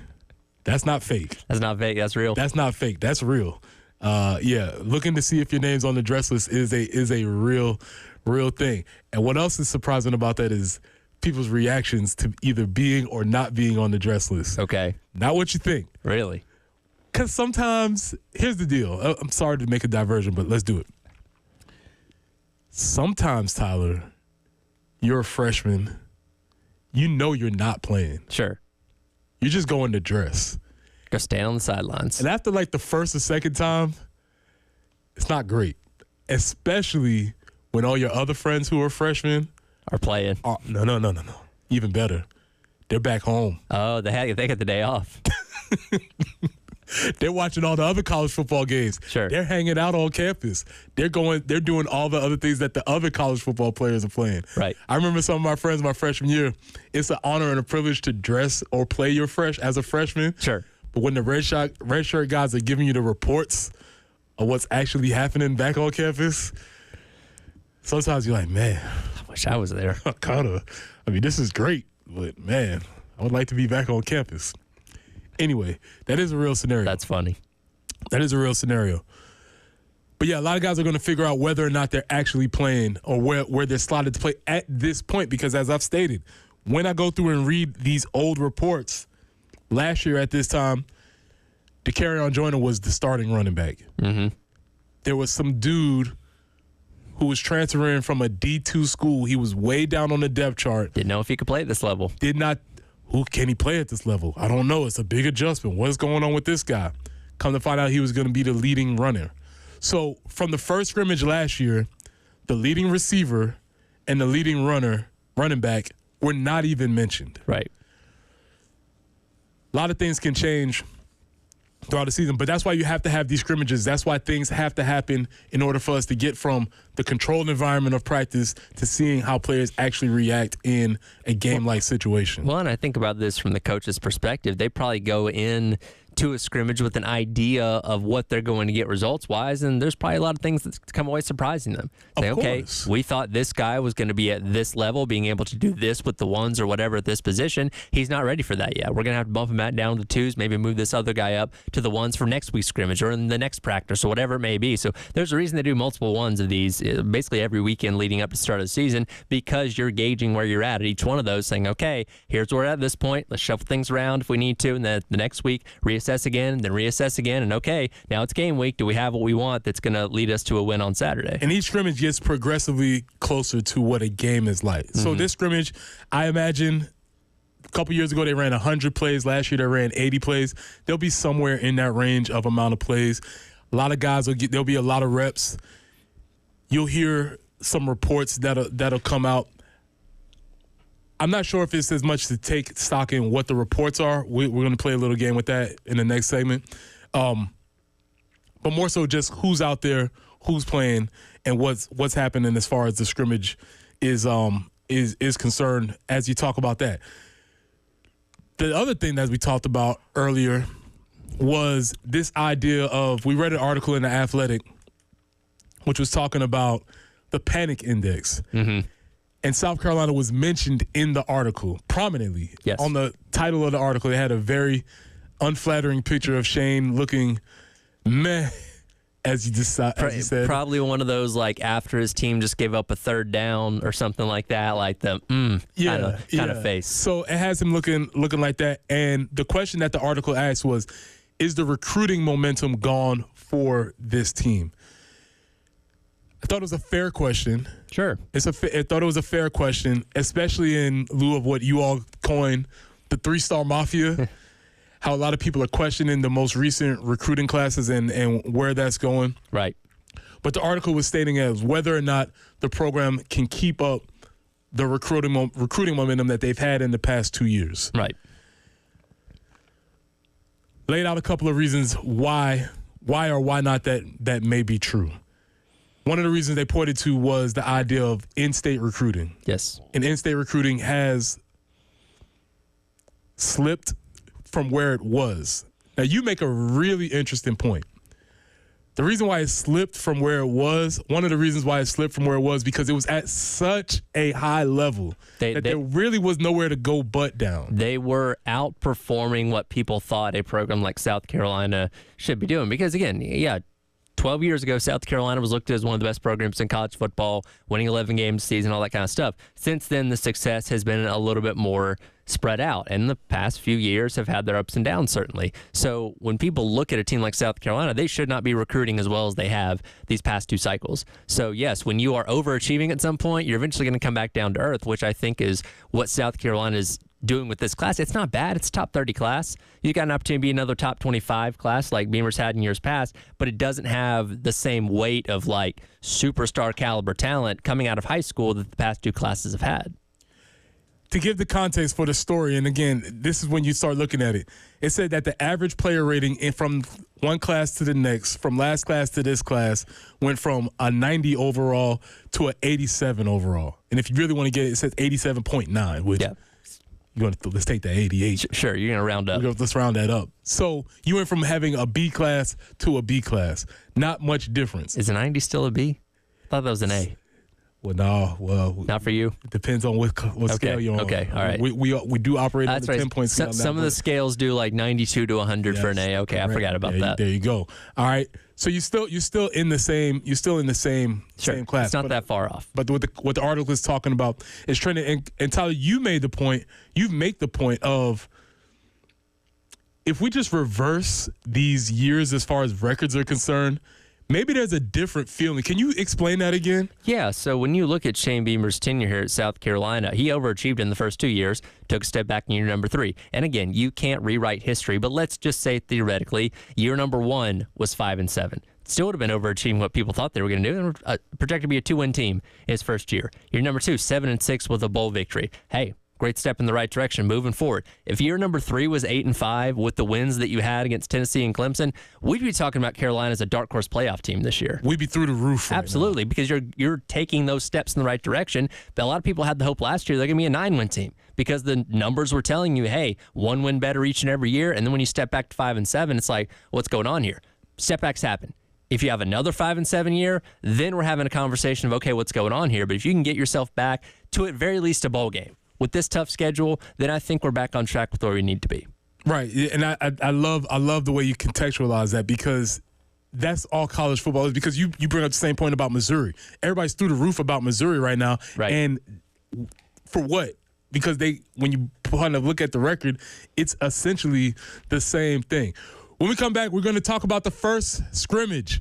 Preston's going to make some predictions. Tyler's going to talk about what he wants to hear. We want to hear from you. What do you want to hear? Looking forward to hearing out of the first scrimmage. This is the early game.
All right, let's take another look here. Traffic and weather for your ride in on your Friday morning here on the early game. Have a new accident to report. This one at 378 and I-20. Be careful as you're making your way through that area. A couple more things going on in and around the city as well. Let's see. Go up to the north side of town here as we have some delays making your way up towards Irmo in reference to an accident that is at I-26 and James F. Burns Expressway. So be careful as you're going through there. Again, quick peek of your weather. Still about 75 degrees here in downtown Columbia. Things clearing up as far as the fog, so visibility should be good for the rest of the day. High today is going to get up to 93 with no rain in the forecast. It's the early game.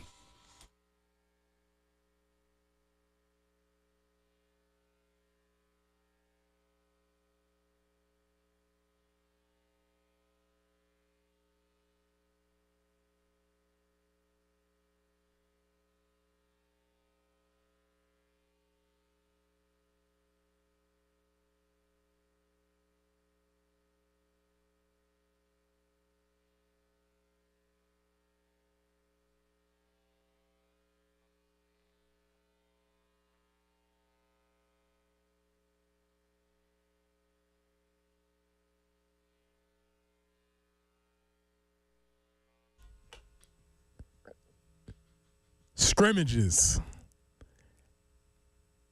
A time that is perfectly ripe for message boards. Oh, 1,000%. This is when message boards flourish. Yes, it is. After scrimmages. I have some winners here. What you got? So this is not from a scrimmage, but this is per Inside the U, which is Miami's, I believe their 24/7 message board here. Title is FSU passing game will be awful this year. Of course, DJU is transferring to FSU from Oregon State after spending some time at Clemson for a couple years. Let's see. Rinstam is the account name here. VIP member, by the way, of Inside the U, so that's important to note. Says, my friend went to the practice yesterday, and they had 13 incompletions in a row on just 7-on-7. Already 2 weeks in camp, receivers drop everything. Hakeem Williams nowhere to be found, hardly a playmaker and receiver in the tight end room, very bad. DJU is not accurate in terms of putting ball where receiver can run with it. They will have to run ball very well and play great defense to be a quality team, per his friend. That's the key part. That's what makes this an A1 message board post, because he got all of that information from his friend. Who's his friend? We don't know. Yeah, my friend, trust me. Now, this does line up with what we think we know about DJU, right? He's a good quarterback. Yes. Don't think he's a great quarterback. My question would be for Florida State fans, and I think we have maybe one or two that are listeners, and I don't know if they're listening now. Do they feel like he's going to be better than the quarterback from last year? And I'm blanking on his name. Jordan Travis. Jordan Travis. Yeah. I was going to say, yeah. Do they feel like this is an upgrade? Do they feel like this is even? I wonder what the feeling amongst them are. Well, here's the thing. DJU, his time at Clemson was not great. No, I think we can all agree on that. Went to Oregon State. Numbers are actually pretty similar, but I think his confidence more than anything else looked a whole lot better. And again, that's a different type of conference you were playing in, but he seems like a more well-rounded quarterback now. And his numbers at Clemson were not great because he came after two generational quarterbacks. That doesn't help. Yes. I have to be very fair to him. Those were almost impossible shoes to fill. So, yeah, he's at Florida State now. They're coming off of an undefeated season. Some would say maybe a snub. Maybe if they would even go so far as to say a national championship season. Are they that brazen? Uh-huh. And he's coming into the season to see what they said. So, again, scrimmages are perfect time for message boards. Do you have any more? I have more here. So, obviously, we're still in the fallout of Michigan. The Connor Stallions documentary is set to come out here in a couple days. Mm-hmm. Obviously, Jim Harbaugh was handed down a show cause penalty the other day. This is per Michigan Insider. Casey Pros, another VIP member, by the way. Nice. Michigan has lost many recruits because they refuse to break the rules. Comical part is, you know how many recruits we lost because we wouldn't cross the line. How many times we have heard recruits say Michigan wasn't contacting me as much, despite the fact that it was dead period, amongst many other things Michigan wouldn't do. So they are so pure. The Michigan they men were willing to lose recruits because they didn't want to break the rules. Michigan men. According to this guy. It wasn't until Harbaugh did that one thing outside of the boundaries of the COVID regulations that was the only time they've stepped outside of the recruiting boundaries. Jim That's Harbaugh, it. noted follower of rules. Exactly. Noted follower of rules. What else you got? Oh man, there's a lot of stuff in here. This is from Bucknuts, so we're gonna go with the Ohio State fandom here. Oh, this is gonna be good. John Harbaugh may have had something to do with the Michigan sign stealing scandal. Have no data or facts on this. Perfect. Great way to start. No data or facts to back this up whatsoever. Just vibes, baby. But my son is very well connected. This is by Big Jimmy on Bucknuts, by the way. Tyler, this is getting better and My better. son is very well connected to many areas and issues. He is hearing, there's that word there, hearing, that John might be involved in the sign issue than he has been known so far. I myself will be interested if any truth is to that. It could be a program killer. All rumors so far. Time will bring out all the facts, I'm sure. So we have no data. Yep. We have no facts. Yep. But we do have a son that's connected and hearing things. And also we have time, and that will bring out the facts of this issue. Big Jimmy is on the cusp of the breakthrough of this. There is not a better start to a message board post than I have no data or facts on this. No data, no facts, just vibes. Just feeling. I just have a feeling. I got a feeling. I put my ear to the ground and I was hearing things. The world was telling me that this is true. I'm hearing a lot of things. Like I said, I would imagine that after first scrimmage on Saturday, we'll see the Gamecock boards light up. There'll be hearing things. There'll be people hearing things. I was driving past the stadium. I had my window down. I heard this. I've been told. My buddy snuck in through one of the gates and was watching it from the bleachers, and he saw this, like those kind of things. From what I understand. Yes, from what I understand. Mm-hmm. You hear a lot of these things, and I think the season doesn't actually start until the first scrimmage. One of my favorite ones. They're not going to report on this, but they're not going to tell you about this in the articles, but I got the scoop. So what are some things you might hear? What are some things we might hear? We might hear either the offensive line is looking way better or way worse than expected. It's not going to be, they look fine. They look good. It's like, oh, they're leaps and bounds better, or they're a disaster. They couldn't stop anything. The defense was penetrating on every single snap. Sellers got sacked 5 times. Like, it's going to be one or the other, and extreme. You're going to hear my favorite phrase. One side is a little ahead of the other side. Of course. One side is a little bit ahead of the other side. Now, I will say this. What we do not want to hear as Gamecock fans, we do not, it may be for the long run, but we do not want to hear that the offense is ahead of the defense. No. Our best case scenario is if we come out of this first scrimmage and they say, whew, we got a long ways to go on offense. Right. Because, 1, we know that. 2, the defense is supposed to be the strength of the team. Exactly. And so that will actually be good news coming out of the first scrimmage. If we come out of this first scrimmage and they say Lenora Sellers is lighting it up, Rocket Sanders did this, and that, that is not bad. That is not good news. So here's what I'm telling you.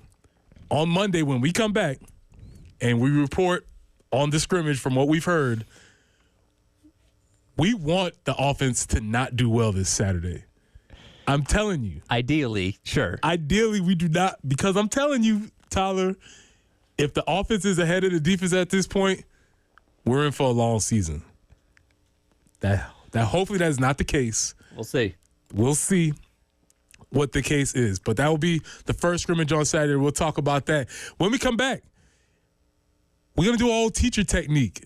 We got to review the week, Tyler. We've had a big week. A lot of things have happened. When we come back, we'll review the biggest stories from the week. This is the early game.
All right, let's take another look at your traffic and weather for your ride in on this Friday morning. Still a couple things going on around town, including that accident at I-20 and 378. So be careful as you're making your way through there. And still also have the one accident to report out at I-26 and at James F. Burns Expressway. Other than that, everything looking okay for the most part around town. Take a look at your weather. Currently 75 degrees here in Columbia. It is also 76 degrees out in Florence and 80 degrees out in Myrtle Beach, as for the most part here in Columbia, the rain has pushed its way through for the day, and we should have plenty of sunshine. That's traffic and weather on the early game.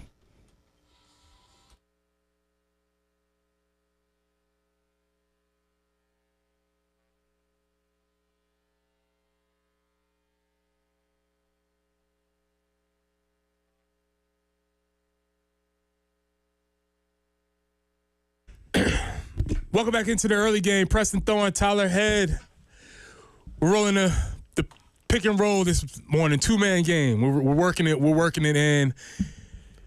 Want to debut a new thing. Might just be for today. It might be forever. I don't know. But it's the teacher in me. Okay. We've had a whole week. We've talked about things for the whole week. Now we got to go back and review what we've talked about the whole week. This like our test at the end of the week? We're just going back and we're reviewing the things that we talked, because we had the whole week.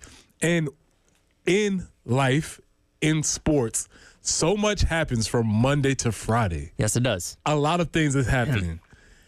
Tyler, on Wednesday, when we started this journey, we were blessed with what I think is in early contention for my favorite story of the college football season. Tyler, hit it.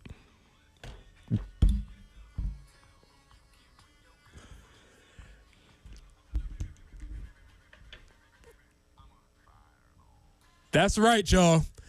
Pitbull has bought a stadium. Pitbull and Florida International University have come to an agreement for Pitbull to buy the naming rights for the home stadium of I think they were the Panthers. Yes. I think they're the Panthers. They're the Panthers. They might as well just change their name to the Pit Bulls, right? That'd be pretty cool. I mean, let's do it. Apparently, Dimitri told me, because he went to FIU, I think they were the Sun Blazers originally, but not when they had a football team. Like way back in the day, they didn't have a football team until the late 90s. Okay. So they've always been a Panther. So this is not a storied tradition. We can do this. This is something that's only been around for a couple decades, and I mean, they've not been that great of a program. So if you change the name, I don't think anybody would be particularly upset about it. So Pitbull bought a stadium. It's a really interesting story. We're going to keep an eye on that. That was a huge story on Wednesday. Then on Thursday, we had a Gamecock. Very rarely do you get a chance to pull out your USA flag, your Gamecock flag, your SEC flag, and wave them all at the same time. Tyler, hit it. He's fading badly at this point, Lee. Jareem Richards on the outside. Matthew Hudson-Smith. Karani James. Quincy Hall is coming back. Quincy Hall is digging deep. Quincy Hall is running past all of them. Can he get there? He does. It's gone for the USA. Quincy Hall with the most epic comeback. My goodness. Shout out to Coach Fry yesterday. It was a great interview that they did with Coach Fry, Gamecock legend, track coach, who talked about coaching Quincy. Didn't realize that Quincy had that dog in him. He definitely did. And if you watched it, he definitely has that dog in him. That is, and I'm sure many coaches like yourself are going to clip that in some way and be like, when I say dig down deep, that's what I mean. Do what he did. You have to do exactly what he did, except all the track coaches are telling me, you can't do what he did because he lost all his form. He did everything wrong except for one thing. Listen, he has trained for years for that moment to be specific with technique, to do things a certain way. And when he was going down the final 100 meters of that stretch, looking at being maybe 4th or 5th place, he said, you know what? I can either finish in 5th and stay true to form, or I can throw it all out the window and go for gold. He chose the latter, and it worked. Now, if he would have done that and finished like 8th, then he's getting chewed out by his coach. For sure. He walked away with the gold medal, so it's okay. That was the track equivalent of, don't shoot that, don't shoot that. Good shot. Okay, good shot. Yeah, good shot. Speaking of good shots, our boy, the chef, Steph Curry, leads the Team USA back from a gold medal. A little different pressure on those shots now.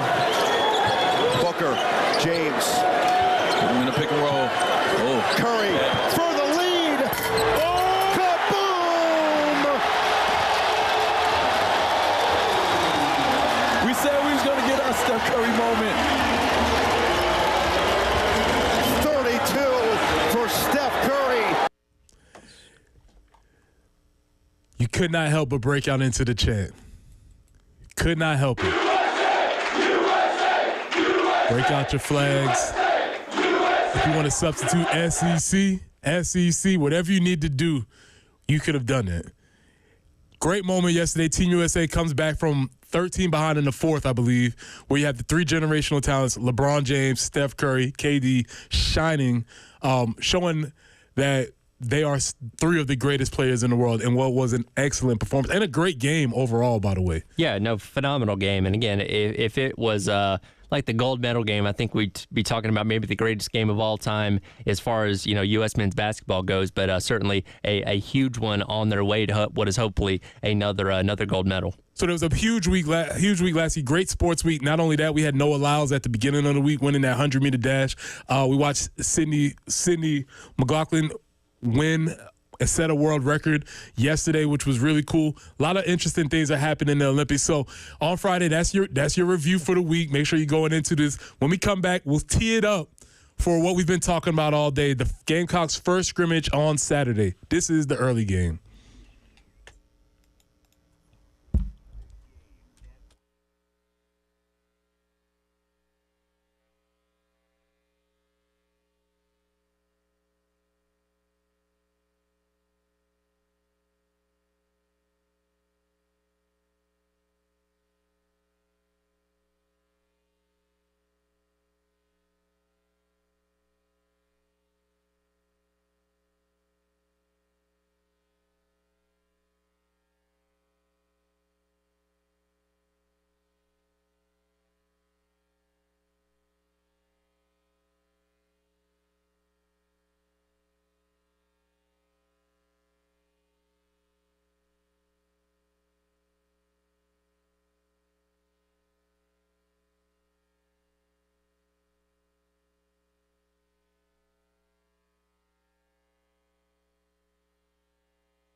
All right, Tyler, let's wrap this thing up, man. This is the early game. Last segment going into the 9 o'clock.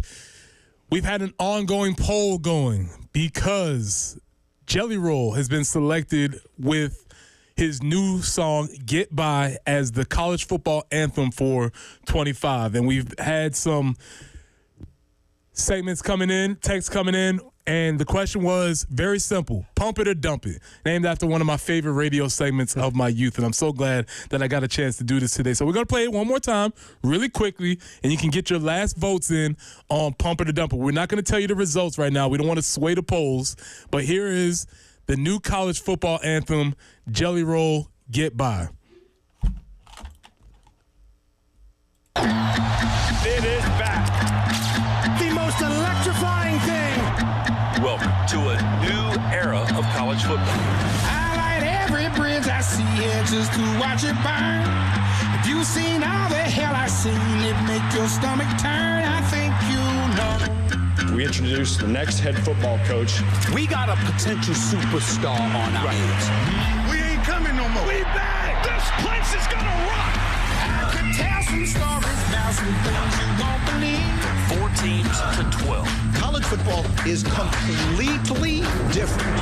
We're going to see a lot of unexpected things happen. I might hurt a little. I might work a lot. Counting down the good times. Staring down the clock.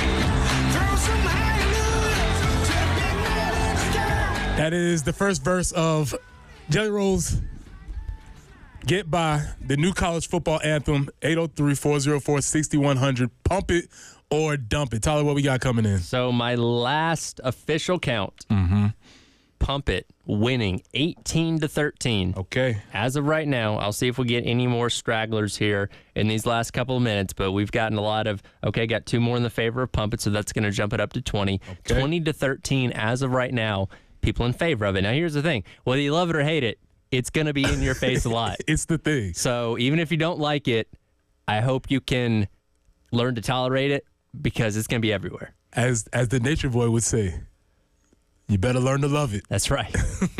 You better learn to love it. It's going to be a part of your Saturday. It's going to be part of your Thursdays leading up to Saturday. It's going to be everywhere. Maction. It's gonna be the song. So that's the Jelly Roll song. Tyler, we've been talking about first scrimmages, talking about scrimmages. We're coming out of this scrimmage on Monday. What do you think we're going to hear?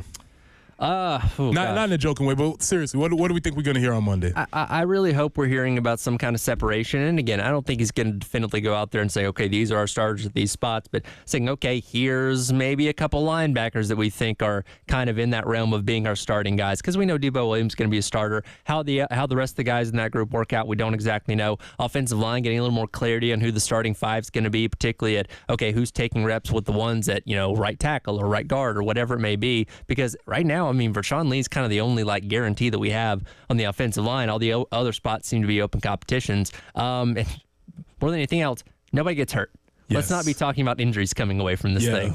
That's a great point because as I was doing the research, I guess I knew it, kind of remembered it, but man, that season, the first season was almost DOA because Luke was hurt before even the first scrimmage. Right. And one of the good things that has been for us as Gamecock fans in this particular version of the team this year, it's been sort of quiet. Mm-hmm. It's been quiet through the spring, quiet through the summer, and in these first couple of days of camp, there really hasn't been any news that has broken, whether people have left the team or nothing has happened, and that is, to me, a positive. As you said, we haven't had any major injuries that we know about or even been told about.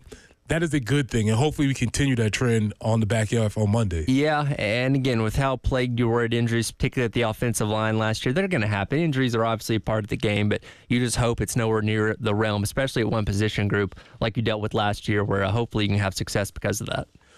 Well, Tyler, we're almost about to wrap this up, but I divulge a little bit of information to you. Okay. I have a group of friends. We have a group chat that is strictly dedicated to the musings and philosophies of one Jameis Winston. So you have a chat for this. You have one for Lamont Paris's fits on game day. I do. How many different individual chats do you have? That's a good question. Probably about 6 different chats. Now, some people are intertwined in different chats, and some of them are totally exclusive. But in the Jameis Winston chat, it's strictly dedicated to Jameis dropping bangers. And he didn't disappoint last night. Does this need context? We can talk about it after. How about that? Here's Jameis Winston. Whoops. One more try. I think that's one of the things that a lot of people forget. When you can go out, you can see practice, you can knick-knack, this, that, paddywhack, give a dog a bone. Deshaun Watson is going to turn it on. He always going to find a way to shine when the lights come on. Man, I just rhymed. Oh my, can I leave off that one? I know that one going to hit. The one and only Jameis Winston. He is so unintentionally funny. Like, I don't think he goes out to try and make people laugh, but this, eating a W, the warm-ups, even the squinting thing he used to do when he wouldn't wear his contact lenses, like just unironically funny stuff. Have you seen Jameis on the boat catching a fish, fishing? I have not. Tremendous content. I saw him at the golf tournament a couple of months back. Have you seen Jameis marrying his friends? No. Oh, I need to be in on this group chat. Maybe you need to get into the group chat because Jameis is quickly becoming one of those people who just shows up in life, sort of like a Bill Murray type of character where he's just like, oh, and yeah, Jameis Winston was there doing something. Like, oh, he was the officiant at our wedding. Like, all right, cool. He's doing a lot of things. And it seems like Jameis has settled into, I'm just going to be the vibes guy in the locker room. Yeah, I mean, look.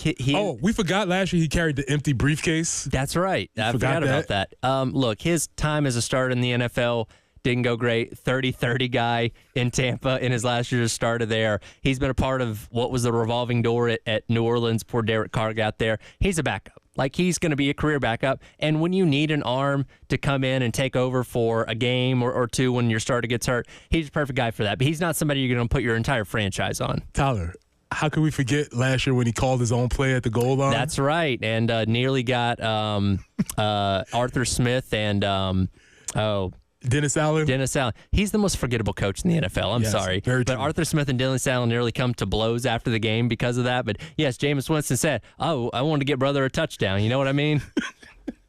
Well, can we hit that one more time before we get out of here? Here's Jameis Winston. I don't even know what the question describing was. Something to do with Deshaun Watson. I think that's one of the things that a lot of people forget. When you can go out, you can see practice, you can knick-knack, this, that, paddywhack, give a dog a bone. Deshaun Watson is going to turn it on. He always going to find a way to shine when the lights come on. Man, I just rhymed. Oh my, can I leave off that one? I know that one going to hit. Now, I don't even think he meant to rhyme. I think it just came out of his mouth that way. Yeah, I don't know what Jameis wants to do. It's just, again, it's fascinating. This made an immediate entry into the Jameis Winston group chat, and it just keeps continually blessing us with content, man. So we'll see. The season's long. I'm sure there will be more Jameis quotes for the season. I'd like to see Jameis work in more nursery rhymes, see how many he can pull off in a press conference. How about Jameis? I think we're onto something. You could have Jameis reading a Llama Llama red pajama. That might be good. Sure, why not? You could have him doing it, man. Listen, man, if you've listened this whole time, thank you. If you just joined us, appreciate it. Tyler, it's been a pleasure. Thank you. Absolutely. We'll be back on the weekend. On Monday, we'll be back to talk about the scrimmage. Hopefully no injuries. We'll see what results. We'll see what comes of it. This is Press-A-Thon. That's Tyler Head. This has been The Early Game. Appreciate y'all.